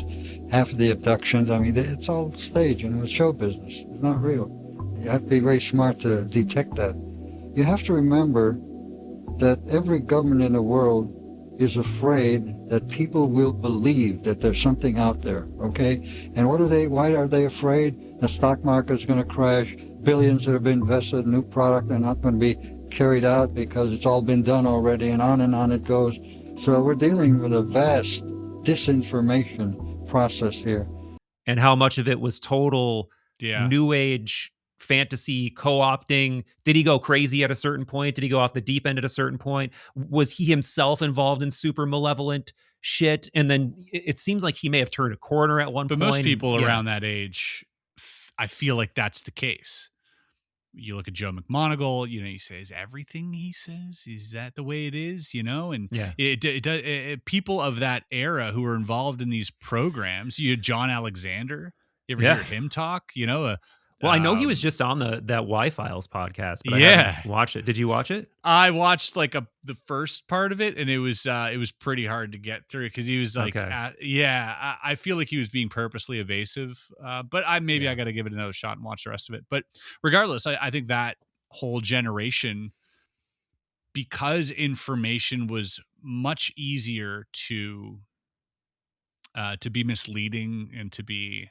Because you didn't have the access to information like we do today. And so it would be really hard to prove. So you would have to take people's word for it a lot. And the rank you had or the pedigree that you had academically determined how much your word was worth. And that kind of helped, spread potentially a lot of misinformation back then. Mm-hmm. Because again, you didn't have the capacity to double check it. And you couldn't publicly, ask anybody about it. And so you would have to just listen to these whispers and take it from this colonel or this doctor that what they're saying is true. And I think because of that, you get a lot of misinfo and a lot of which is why, sunlight is the best way to sanitize anything. It's just let's get it all out there. Let's declassify it all and go through it. Yeah. And if it was complete BS and bogus bullshit, then at least we'll know. But, classifying it further only further creates speculation. Mm-hmm, mm-hmm, mm-hmm. Yeah. And just to give the quick, high level background, if people don't know this Andrea Puharich character, he is pre-Project Stargate. So pre all of the stuff that we know about having to do with remote viewing and, that eventually going over to the army with people like Joe McMoneagle, Paul Smith, et cetera, et cetera. There was absolutely zero doubt a lot of similar things going on in way more I don't want to say unsanctioned, but hard to tell how official or how much it's like a loose cannon scientist just doing a bunch of crazy psychical experiments. So the kind of stuff this guy was doing, it's hard to even know where to start. But he was channeling what he thought were alien intelligences called the Nine. And he was using specific, psychics that could get into this state to channel these beings. So there's a whole number of them. Then eventually he moves on to this group of young people called the Space Kids, which is a little bit of a misnomer because I think they were actually adults, but they were very young adults, 19, 20 age adults. And they're living on his property doing psychical experiments all the time. So they're going in Faraday chambers. They're channeling these beings called the Nine. They're trying to literally make UFOs show up at various points. They're doing all kinds of stuff. Maybe this bigger phenomena is that these kids are getting this power through some other intelligence. And there's tons of sessions of him regressing, in a sense, these space kids and seeing if there's some connection there to, another civilization. And according to him, there is. These kids would remember a past life of being on another planet, being in another part of another civilization. One of the things that's very interesting that comes out of this is not only, like I said, you get, and when I said there's a paper trail, he found an actual invoice. So it was like money going back and forth, like SRI paying Puharich for something, in that era, in that I think early 70s era. So that's one thing. But the other thing that's very interesting is this completely changes the history of remote viewing, dude. Because right now, the narrative of it's invented at SRI by Ingo Swann, and then they perfect that. They were doing it, dude. They were literally doing things like, we need funding to continue these experiments, and we're meeting with General blah blah blah tomorrow. Access General blah blah blah's mind, find out where he is, figure out how we can tell him exactly what he wants to hear to give us more money. And they're doing this on more espionage levels as well, like spying on foreign governments. Dude, it is a crazy deep rabbit hole, and that's something I want to get more into with Greg next time next time I talk to him, because I feel like we glossed over that fact, that astounding fact that no, remote viewing, obviously it goes back to thousands of years if you just take it at its most high level, non-locally projecting your consciousness other places to get information. But in the US government, it goes back further than the beginnings of Project Stargate, for sure. Yep. Yeah, it's fascinating stuff. It's fun too, because the reason it's so shrouded and well hidden is due to the fact that it isn't accurate. It's not reliable. It can be accurate, but it's not reliable. It's this sort of a hit is a good confirmation. But because it's in this weird state of I can't hang my hat on anything a remote viewer tells me, allows it to be shrouded more, allows it to be hidden, because it's so easy to dismiss. But then when you do see something that's really striking, really accurate, you go, there's no way that you could have this information without knowing the target. And so it's a perfect little spy tool, really. Yeah, and I think you're totally right. I think it is both. I was going to say 100% real. I won't say 100% real. I think it is extraordinarily high conviction real. I think it's being utilized 100%, yes, whether it's real or not. Yeah. And the second thing I was going to say is, it is very unreliable. It's both real and and unreliable. So it's one of those things where, because you just can't. I think the best that you can hope to do is find these extreme outlier individuals and just work them as much as possible to raise your statistical likelihood of things. But even still doing that, let's say a McMonagall, or there's one particular, there's a story about, there's this one particular quote unquote space kid who was by far the best. And she was traveling with Puharich, and he was utilizing her abilities way more than everyone else's. I think her name's Sharon or something weird like that. I don't know if it's just Sharon, and he just said it weird. But he's been trying to track her down for a long time. And Greg I don't think he's been, and she has, it's really interesting because he's got this documentary coming out that should be out any time now on Puharich. And he did track down a number of these space kids and talk to them. And of course, they're all older now. But one of the few people that he has not been able to track down and everyone else lost touch with is this Sharon woman who he's got all these tapes with, who he has all this information on.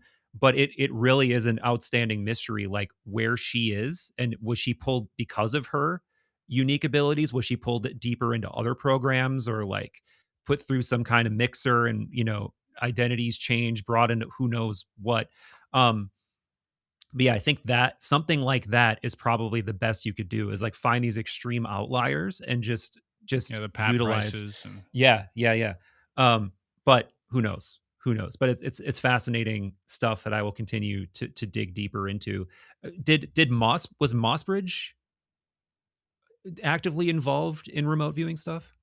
Yeah, she touched on it that she considered herself to be like a decent remote viewer. And that, she's very much into the psi stuff, into precognition specifically as well, and that she's had precognitive events and that type of thing. You know, it's I mean, it's all very interesting coming from a cognitive neuroscientist. I'll tell you Yeah. that. It's one thing when I say I had a dream that foretold, the future, but when someone of her pedigree says it or claims it, it does come with an extra, an extra sense of weight to it. Mhm. Yeah. I need to talk to her for sure.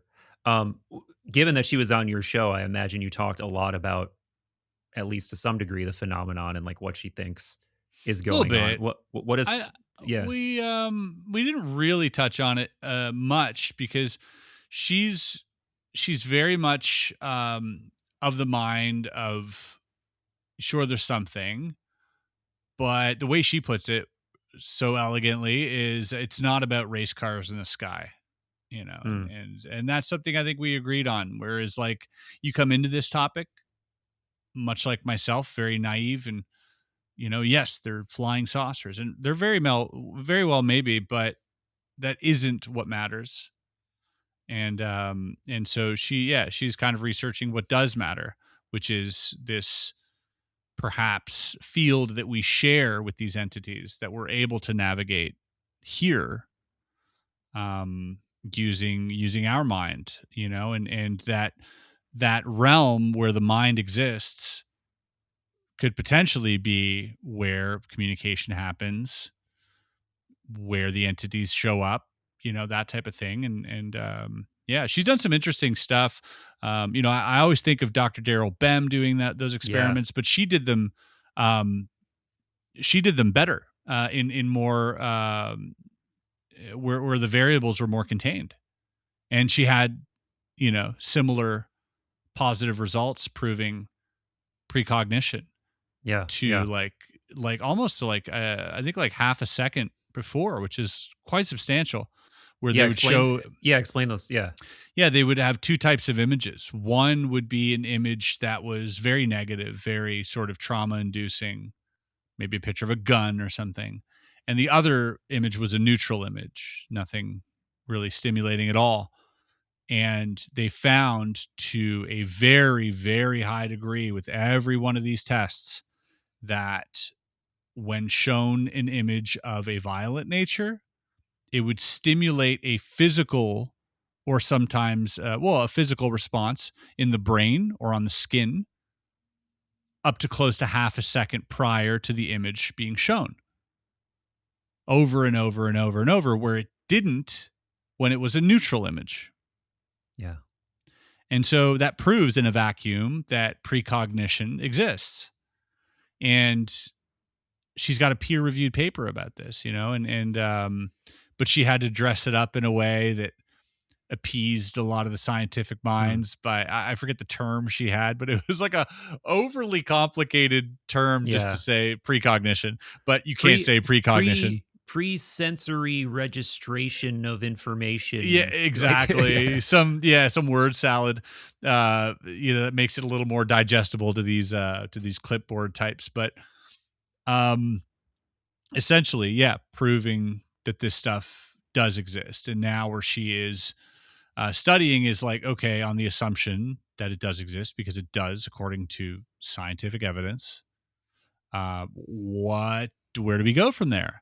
How do Yeah. we increase psychic function? And she's found through an accident that love, or unconditional love, increases it. And I say accidentally because, they have all these questions they ask the participants. And one of those questions happened to be, are you feeling loved right now? Is there have you ever felt unconditional love? Are you feeling it right now? Like, that was one of the many, many questions that they were asked, and they weren't looking for that particularly. And then they found that that was the correlating piece of Mhm. variable that was present in all of the positive, or most of the positive tests outcomes, was that. And so then they started testing for that specifically, and found an increased result there. So really interesting stuff, hard science, not Yeah. just hypothesizing, not just woo-woo stuff. She's very much into the hard science. Yeah, those kinds of psi experiments I think are the most compelling for me. Those like Daryl Bem style, like what you just described. The random number generator stuff is interesting too, but it's so much more. It's not tied up into any kind of emotional direct mechanism in the way that is, right? Like where it's like there's a negative image, you're going to have a negative emotional neurological reaction to that information, and it's just, yes, we're showing it over and over and over again in various iterations. And I know that kind of experiment has been repeated over and over again. But the random number generator stuff is interesting, but it's not as it seems like you can manipulate it, or maybe not, through many different methods. There's still going to be divergences from the mean if nobody does anything, and you can either ascribe cause to that or not. Yes. Like you can say, oh, this traumatic event happened in the world, and look at this, the random number generator did something crazy, but then you're not accounting for the times where it did or didn't do it. So and the observation effect, and yeah. And yeah, honestly, to that point, that I guess you could think of all of like quantum stuff as a kind of psi, or at least like double slit experiment type stuff as sort of psi experiments in and of themselves, because you're, you could construe that as consciousness changing the outcome. But she also one really interesting thing when she was studying remote viewing was, I often discuss Dr. Edwin May's work, where he would talk about how entropy would be a big factor in gaining access to a target. The more entropy something had, the clearer the target would come through for the remote viewer. So if you were to pour liquid nitrogen on at a location versus not doing it, then you would get a more accurate reading of the location with the liquid nitrogen. So kind of like a moth to a flame, our brain detects change. Even in the quantum state, we're able to detect change. And then so I brought that to her, and she said, actually what they found was whatever you thought was more intriguing, that would be a better target. So novelty. Yeah, in a sense, novelty or whatever you found more intriguing. So let's say you find rocks really intriguing. Well, a rock for me might be very boring and I might not pick up on it. But if you're very intrigued by minerals and it's very intriguing to you, then you will have a more accurate session in regards to what you're intrigued about. And so it really doesn't have to do with entropy. According to her, entropy is just more intriguing naturally. Right. And so it really is about whatever your mind finds more intriguing or appealing. That's what's going to offer a better session. And so that's why you might see a fluctuation between different remote viewers and different targets. I thought that was a really interesting piece of information. And they really measured, they asked people, which targets they found more intriguing out of a list of like 1,000 targets or whatever. And then once the remote viewing session happened, the people were remote view and they would correlate that, oh, that was actually more intriguing to you and you got a more accurate session out of it. And so really interesting studies based on that as well. So like the capability of psi is subjective really to what your subconscious finds intriguing. Yeah, and our buddy Adam Curry talks about this too. And there's a specific phrase that I wish I could remember, but it's essentially the sanctioned phrase, meaning you get worse results for the same thing over time.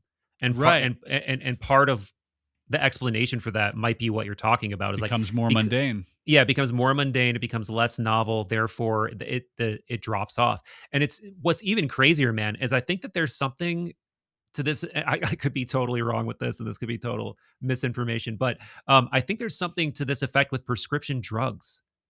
Like I think there's like a curve where like effectiveness goes down over time, and it's not just like antibiotics or something where there's like bacterial not even resistance or whatever. Drugs. Psilocybin is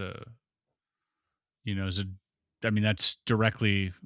If you take shrooms every day, you're gonna eat a 4 grams of shrooms by the end of the month and not be high.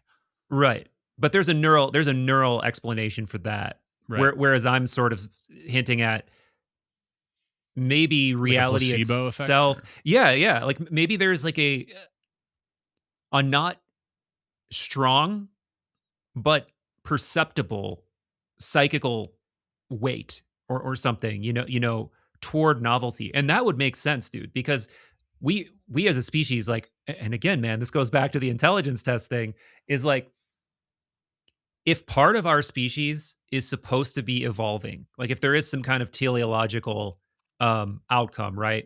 Like if we're in some tadpole kind of stage that may take thousands or millions of years or whatever, you would want there to be a teleological bend toward novelty, because that's how you discover, that's how you create new things, that's how Yep.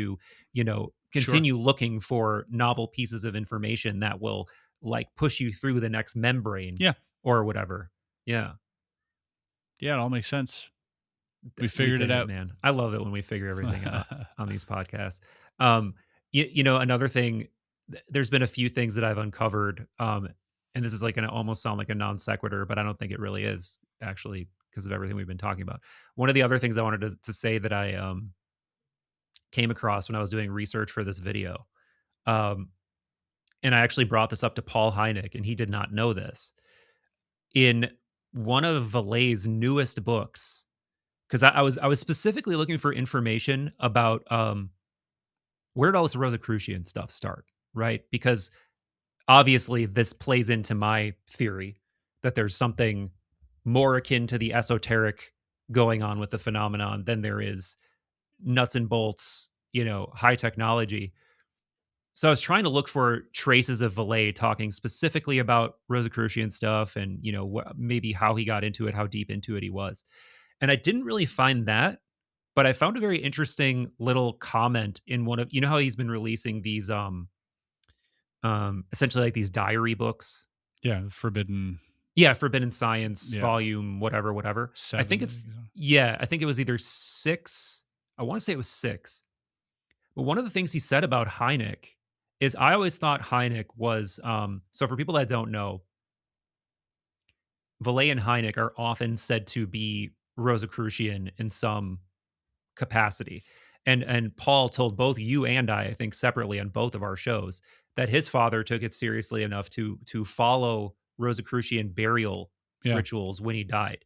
And for people that don't know what Rosicrucianism is, it is this esoteric, mystical tradition that arises in like the 17th century, but it is heavily predicated upon Hermetic ideas, and a lot of these ideas that Chris and I have been talking about. Like there is this higher field of consciousness we're all tapped into, and not only is there that, there's this whole unseen realm with both terrestrial beings, celestial beings, et cetera, and there is also this transformational component to it, like that human beings are going through this philosopher's stone type of purification and transformation, both I think on a macro level, like we can ascend to a higher plane, and then also on a personal level, like within your own life. So there's a lot of, these are some of the pieces, and admittedly it is a loose tradition, and it's one of those things where there's like modern manifestations of it that might not be connected to the original stuff, and there might some really look be a little more culty than others. Yeah, there some the fun conspiracy theory is that there really is still a real Rosicrucian tradition out there that's operating, totally secretly. So anyway, Hynek did eventually get deep enough into this that he followed, the burial ritual. And the thing that's interesting that Vallée said is, I always thought that Hynek started out, I'm a straight-laced scientist, I'm a materialist, kind of mainstream thinker. But that apparently is not true. And what Vallée says in his book is that he had a conversation with Hynek where Hynek told him, I think the reason I was brought into these programs in the first place was because of my interest in the esoteric. And I was just like, holy shit, that like completely changes my thought. And I don't think he's saying that 100% was the case, but it at least totally changed my idea about, I assumed he was interacting with all of these cases and these witnesses and then coming to that conclusion. Yeah, exactly. But I guess it wasn't that. It was like he was filtering all those cases through that lens of Rosicrucianism. Yeah, and then makes sense took it when you even look more at- seriously. Yeah. Yep. That does make sense, but it also, gives pause. When you are collecting information, you shouldn't be filtering it through any type of lens that suits your own personal bias. That is true. So when you look at that, you think, oh, this control system, because he was outright a denier of Bob Lazar and all these other things, and is Hynek that was? No, Vallée. Oh, okay. And so if you look at if it doesn't fit the narrative, then I'm just going to omit it from the record type deal. Mm-hmm. It becomes, I don't know. I would love to speak to Jacques Vallée one-on-one about these things, but I also have a feeling, he's very wise. You're going to get a lot of that. You're going to get a lot of great value out of speaking with him at any occasion you can, I'm sure. And it would be fun to hear his take on things. Yeah. But I'm also, I think we touched on this before, but like, at what point do you get to your life and you just kind of want to wrap it up all neatly? Yeah. Do you know what I mean? And you're kind of like, you're faced with mortality. And I'm not saying, that you can't feel this way at the age of 50 or whatever. But I think when you're more and more faced with your own mortality, there has to be a pull to trying to package it neatly and put a nice bow on it before you sail off into the sunset.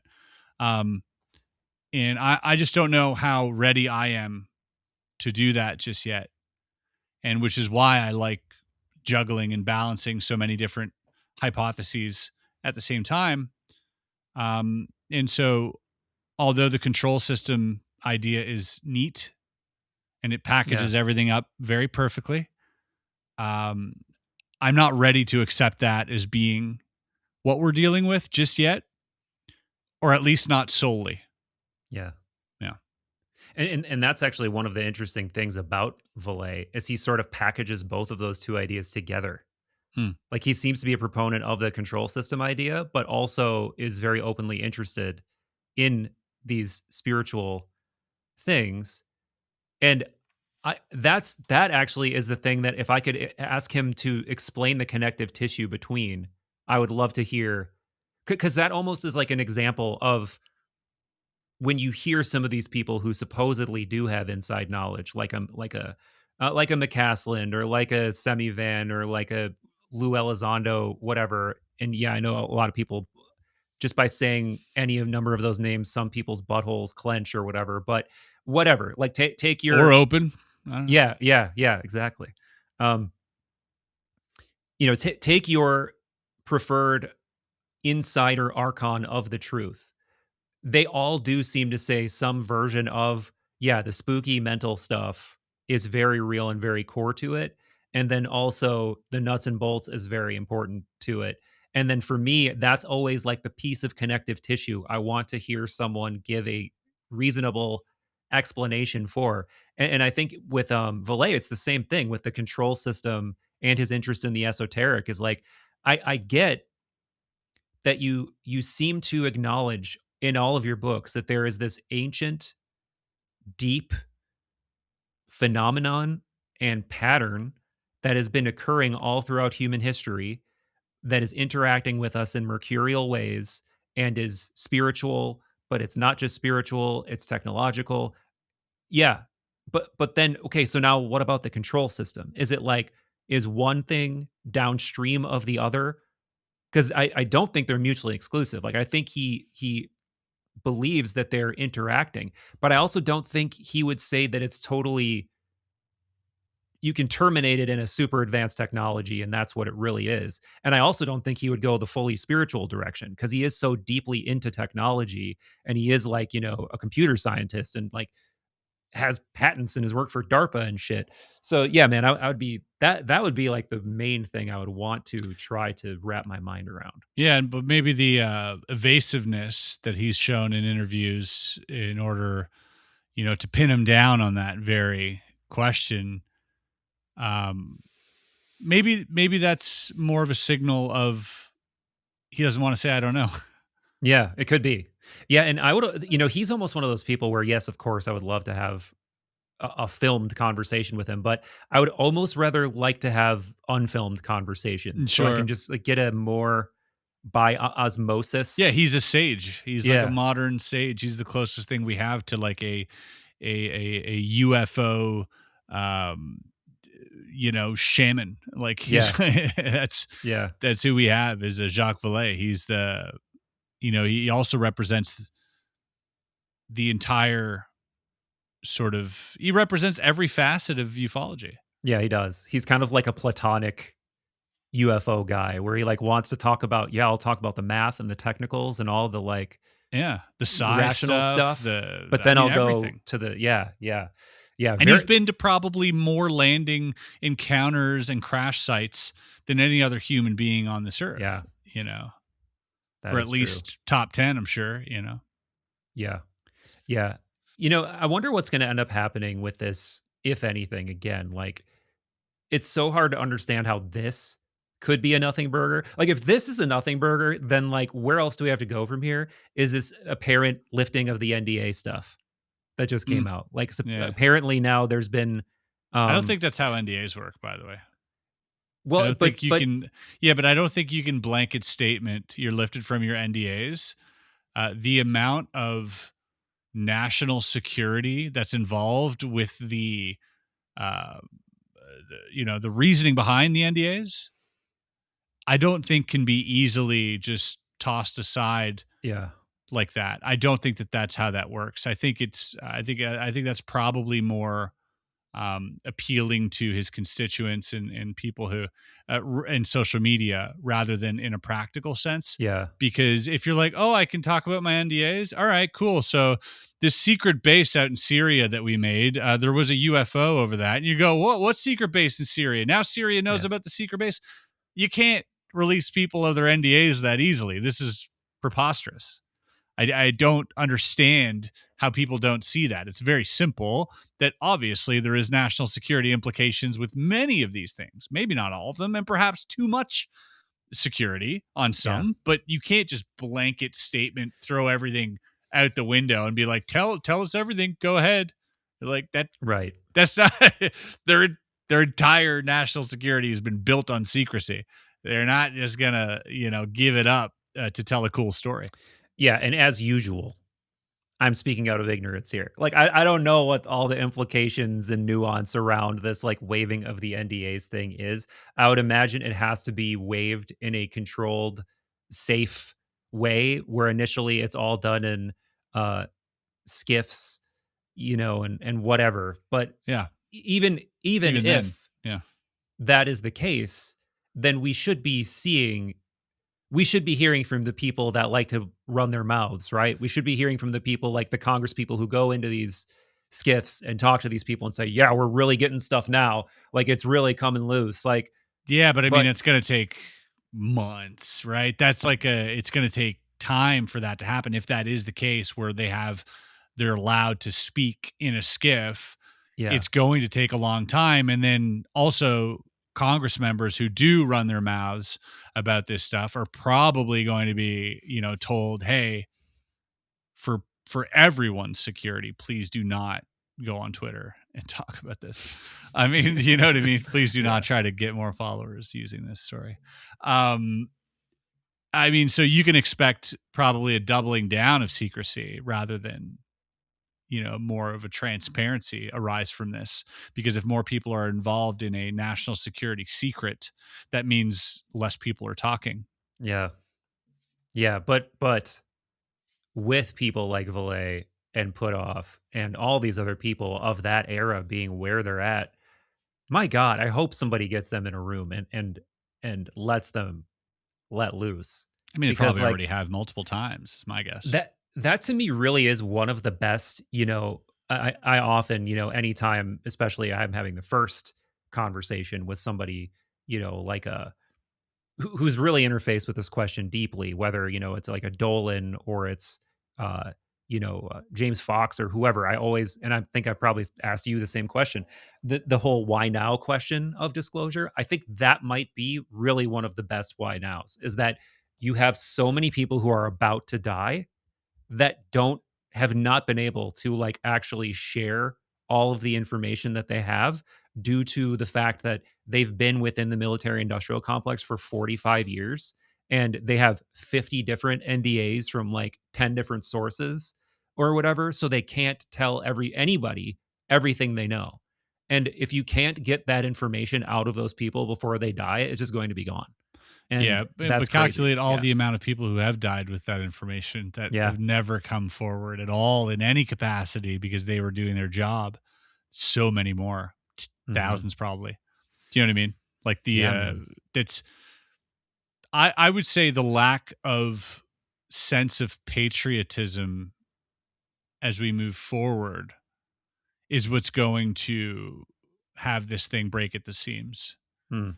Patriotism was probably the number one impetus for keeping the secret in the first place, coming out of World War II, coming out of the Manhattan Project, being a hero for keeping a secret, for your country.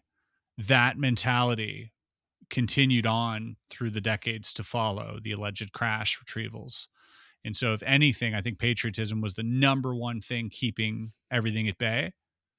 And I think as that wanes due to current or future mishaps in administration, I think you're probably going to see a lot more information arise from people who are just not aligned with what their government is doing. And if you look at the likes of the Epstein files, which nobody aligns with. And so the sense of patriotism is waning as well. And so I would suspect a lot more people like Matt Brown, Dylan Borland, who are clearly, and David Grush, who see a sense of patriotism in coming forward rather than keeping the secret. Yeah. And I think as more light is being shed on the corruption, I think that hopefully will be, for a lot of these whistleblowers and people within the program, a stimulant into having them come forward as that action being something that is patriotic rather than, unpatriotic. Yeah. Yeah. And then, the question of, again, that immediately hits my mind is like, even if we get the information, are we going to end up being disappointed? Is it going to be another, of course you are. Like, this is the Wizard of Oz moment right here. And it's like, well, alert. No, it's not though. It's no, like, you're going to be, spoiler alert. There's no, that's the way how that works. Right. I'm going to show you a magic trick. You're going to be like, oh my God, if I only knew how that worked, I'd be happy. I'll show you how it works. And you're going to be less happy. I promise you. But did you see? Yeah. Sorry to interrupt you. I was going to say, did you see though, as a counterpoint, Hal, I don't even know where this was, but Hal was having some conversation on like a panel somewhere, and it might have been with Grush. I'm drawing a blank now. I know there was a woman who was like a moderator or hosting it or something. But she said, made a joke like, all right, well, just, it'll just be between you and me and everybody in this room. And then everybody laughed or something. And then she asked a question like, is there like what percentage of like what have you said? And like, is there a lot of like really actually important consequential things that you could say that you can't say? And he's like, oh yeah, I've said very little. Like he said something like that. So there are moments like that where it's like, God damn it, he does know some shit. Yeah. But yeah, man, I don't know. I had a recent conversation with Richard Doty. Really? Yeah. Bro. Yeah. In the skiff? Yep. Wow. Tell me more. And well, I mean, he worked with Hal for like a dozen years, right? Really? Yeah. I didn't even know that. Yeah, well, apparently. In what capacity? And NIDS, I think, and like that whole thing. Okay. Yeah. Well, according to Doty, he had a really good relationship with Hal. And he was saying how, there's a lot of stuff that they can't talk about. But they've been to like sites and whatnot. And, but take it from Doty. I don't know. He could say whatever he wants to say. You know what I mean? That's the one guy that could tell you the truth and no one's going to buy it. So no one. He is an interesting person to interview because every piece of information you get out of him, you're like, hold on, this might be complete bullshit, or this might be the truth, but we're just never going to believe it. And that's insane. Yeah. Okay. So to zoom out, on two things. So one, Richard Doty is the quintessential psyoper extraordinaire. He is synonymous with the idea of disinformation and psyoping within the UFO community. He's like the subject of movies like Mirage Men, where he is, you know, specifically driving people insane. Benowitz in particular, insane. Well, I wouldn't say he is specifically driving them insane. I think that might be overstepping a little bit. I think in an official capacity, he was by orders, according to him, and I'll just give him the benefit of the doubt of that, but he was gaslighting someone in order to protect some type of secret program or national security, whatever. Well, he was breaking into people's houses and moving things around and like putting things on like messing. Just doing things that legitimately would, even if you didn't have a pre-existing mental illness, sure, you would. I would definitely start questioning. It would send you sanity. spiraling. Yeah. Yeah. And then that's, if you want to be mad at that, you could be mad at him, but you could also be mad at the establishment that allegedly allowed that to happen and that gave him those orders, which was the Office of Special Investigations, which continues to do that. Do you know what I mean? That's the one, this is the one time that you get to hear about it. You think that that's an isolated case? Like their agents are doing this constantly? Do you know what I mean? Like the anger obviously can be funneled to Richard Doty, and everybody has the right to be frustrated, but I mean, shouldn't you be holding the entire agency responsible for making this happen? Shouldn't they be brought into Congress for spying on their own citizens and creating these psyops? I mean, it's a bigger conversation than Richard Doty, for sure. Totally. So the other big zoom out piece of context I wanted to give is little fourth wall breaking. When you go up to do Chris's pod, Chris is hanging. He's spending time. He's, so point being, I'm assuming you did the same thing with Doty. Yeah. What was it just like hanging out with that guy? And yeah. He's a very affable guy. He's nice. He's funny. He's quick-witted. He's sharp. I think he likes the bullshit, in a non-professional sense. He enjoys a good story. He likes laughing. There's I didn't get any flags in terms of he's insane. None of that. Very, very stable person. Now the things that come out of his mouth, is really I would caution everybody to treat it the same way I treat all information that is provided through my channel, at least, which is, take it as you would anything. And, don't believe anything outright and don't disbelieve anything outright. Just kind of take the information as it is and see if it gels with some of the other information that you've collected in the past. That being said, I think we went 4 hours. Wow. And I could have done another 4. Wow. Because at dinner, we're like, oh, we didn't even talk about that, or we didn't even talk about this. We should have talked about that. I'm like, oh my gosh, yeah. And even during the podcast, there were a few points where he was visibly uncomfortable, and was like, I don't want to we can't get into that any further. What made him uncomfortable? Just pushing him on well, what do you mean by that? Well, you say this so flippantly, what do you mean? What's the name of the program? Who's involved? What's this person's name? Oh, you're claiming this person had an alien abduction that you investigated, and that and this is the big one.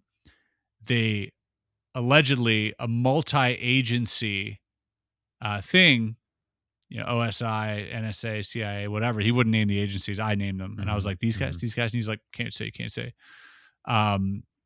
Take it for what you will. But apparently they've thwarted alien abductions. Okay. Which is to me, I'm like, that's got to be one of the most insane things I've ever heard. And then he gives the background story behind it. The person involved who's apparently testified in Congress in a skiff. And if that story ever comes out, it's going to like blow the lid, allegedly, according to him. Which I'm very stimulated by a story like that. I think that's very interesting because it involves a certain type of entity as well, which is very interesting to talk about. But yeah, lots of like fun stories, I would say. Stories about him being on site when they retrieved UFOs that were like in a mine shaft, and like some other that like I think he hinted like Hal might have been present in some of these things too, and like so like very interesting conversations. And did he provide the sinew for like, okay, why would he be there? Like what is the context for? Yeah, every single time, and it wasn't in like a very important capacity. Like he wasn't the go-to person for any of that stuff. It seemed to always be circumstantial, and then he had to be read in because of, you know, what happened, or he was sent here and then he got talked to someone and they weren't supposed to tell you that. And then they got sent him back and he's got to fill out another paper. We talked about him being present at the Mario Woods interrogation as well. You know, where Mario Woods in 77 had that crazy thing happen to him at Ellsworth Air Force Base, the missing time, the giant orb, the aliens, whatever. And he was then debriefed by the colonel on base at the Air Force Base. And in the room was Richard Doty and this other gentleman who was his superior. And Richard was like being taught. And this was before, allegedly, Richard was read into the program to a certain degree. And he has a picture of the officer that was with him. Wow. Which I have to show to Mario. I'd be like, hey, this is the guy. Yeah. That was, you know, the OSI officer that was feeling around your mouth for 2 or 3 minutes looking for a device. Whoa, dude. And I asked him about that. I was like, what's going on with that? And they were like, yeah, they were looking for an implant. And like, so again, it can help piece together something. Yeah. It can help maybe, you know, misdirect. All of these things are possible, of course. It does stand to be said that the disinformation stuff that he came forward about all happened during his time at OSI. Was he involved in disinfo, misinfo afterwards? After his professional, you know, he says that he really wasn't. And so this is the question where you you know, have to ask yourself is, at what level of integrity do you take any of this information because of his past?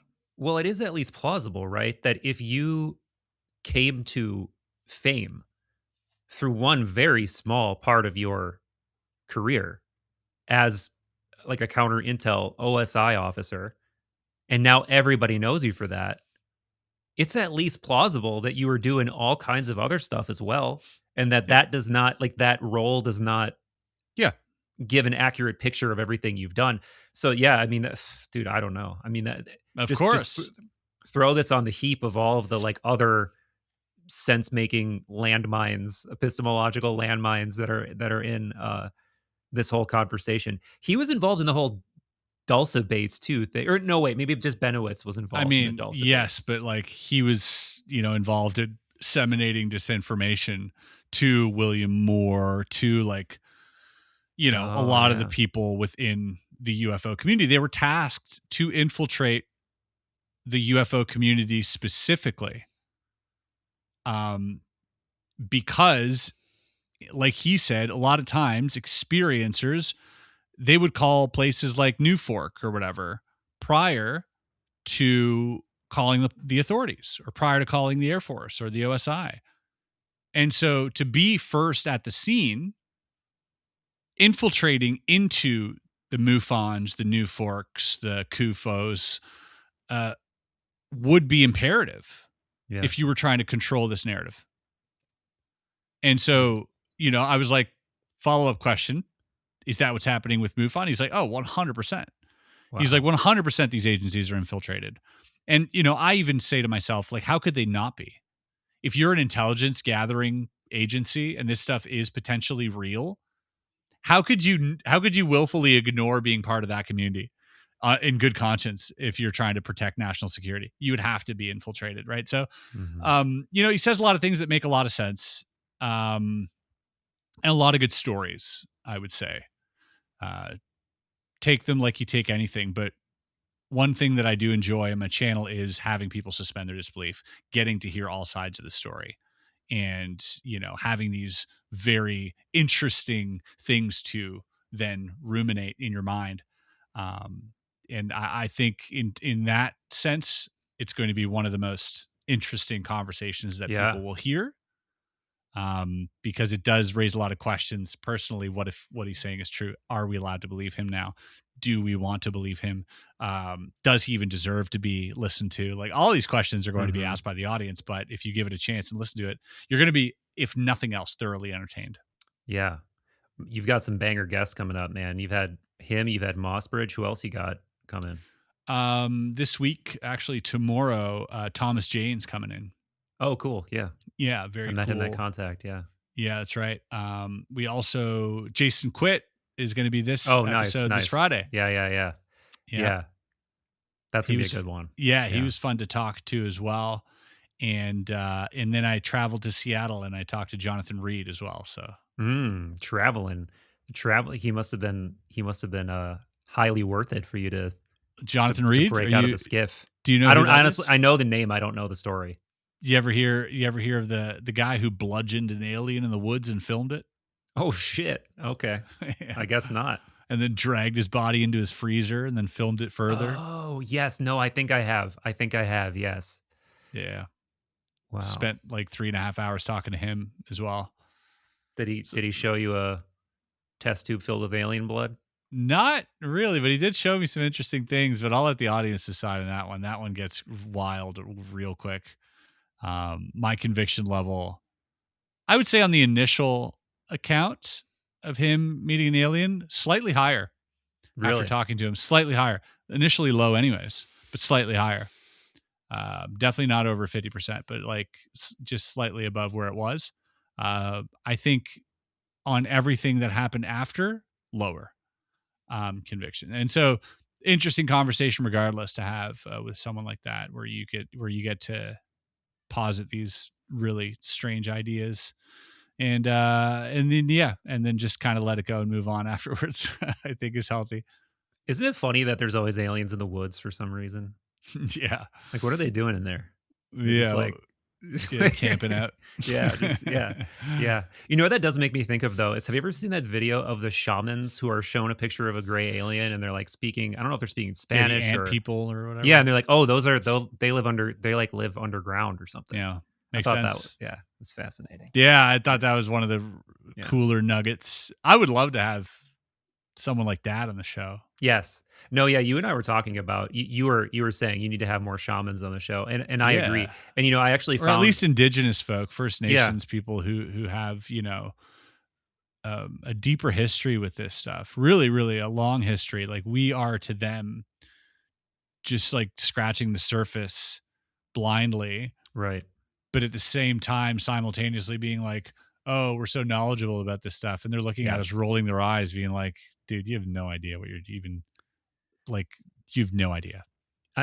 One of the things I have to follow up on is there's my buddy Colin, who you met last year. Yeah, he did he scored this new documentary on the whole extended state DMT study, and as such met and became aware of a lot of people that were involved in this. And there's this philanthropist guy who helped fund that study. And he participated in the study as well. Like he was one of the guys, but he also flew his personal shaman in to do the extended state. And so his personal shaman also went through that. I want to talk to that guy. Yeah. Because that's a guy who's got that whole cultural worldview and training of shamanism, and then has also been under extended state DMT. So I feel like that would be a really fascinating conversation. Would you ever do the extended stay stuff? Dude, it's intimidating for sure. I mean, it's I know what it's like to have like a heroic dose level experience of things, and it's like incredibly intense. And the idea of being in that state for indefinite amounts of time is very intimidating. But I've talked to Danny Goller about it. He did like one of the insane, 5-hour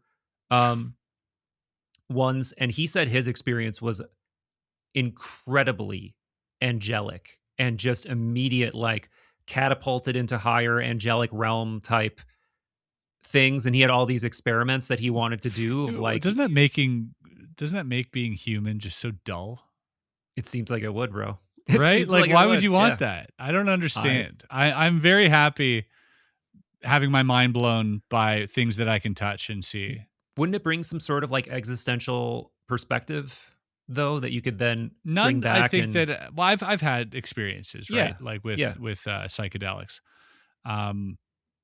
But again, it just brings me to the like, what's the hurry? Like you know what I mean? Like I'm trying to experience what it's like being non-physical. Why? Well, like, see, I knew we'd circle back to this conversation because I feel like then I feel like it informs your understanding of what you are on a deeper level, and then you're able to operate in this life that we have now in a sort of different way, you know? Because but how many times do you need to do that before you can start operating in that way? Well, maybe you don't. Maybe you don't need it. Like maybe you are comfortable with your mortality. You have perspective, whatever. But a lot of people don't. And you have a platform that you have the ability to, you know, if you come back with like the afterglow of some like deep knowing and you share that with people, that I think that has a big ripple effect, you know? Maybe. Yeah. Maybe I'm just some pompous prick who's got too much money and time on his hands that he does drugs on the side. Well, that's for like, sure. No, you know? I'm joking. No. But that's one of the things I love about you, dude, is that even though you are, you know, a successful person, you're clearly often thinking about other people. You're clearly, you know, a very generous, down to earth person, and you've pretty much displayed that in all of our hangs, man. So, well, thank you. I appreciate that, Michael, and likewise. Thanks, brother. Speaking of hangs, I'm very excited to come out on the road with you. Yes. In just 10 days, I guess. Yes. Yeah, it's gonna be awesome, man. I can't wait. Yeah, it's probably nothing.com for tickets. We'll be hitting that road. Can't wait, man. We got a few really interesting guests. You're coming to SF, right? San Francisco. Yes, that's when we'll meet up. Yep. Yeah, that's after LA, right? Yes. Oh, so you're gonna miss Bashar. Oh man. But you're gonna get. We got Whitley in San Francisco. Oh, cool. Yep. Josh Polarity also going to be there. Plus, there's always what's cool is that these places always have people show up that you recognize or that you know, right? That are around. And then secondly, the audience participation part of it, where we get to bring up an audience member. And so because you're going to be on that show with me, you're going to be able to read the audience submissions with me, and we'll together pick who we want to interview. Awesome. And that for me is like one of the most exciting things about this tour, is getting people who like watch the show or whatever share their experience. And often, like, these people could write a book. Like, their experiences are just as insane, if not more, than anything you've ever heard. And that's something that I love shedding a light on, is that this doesn't happen to people who have books only.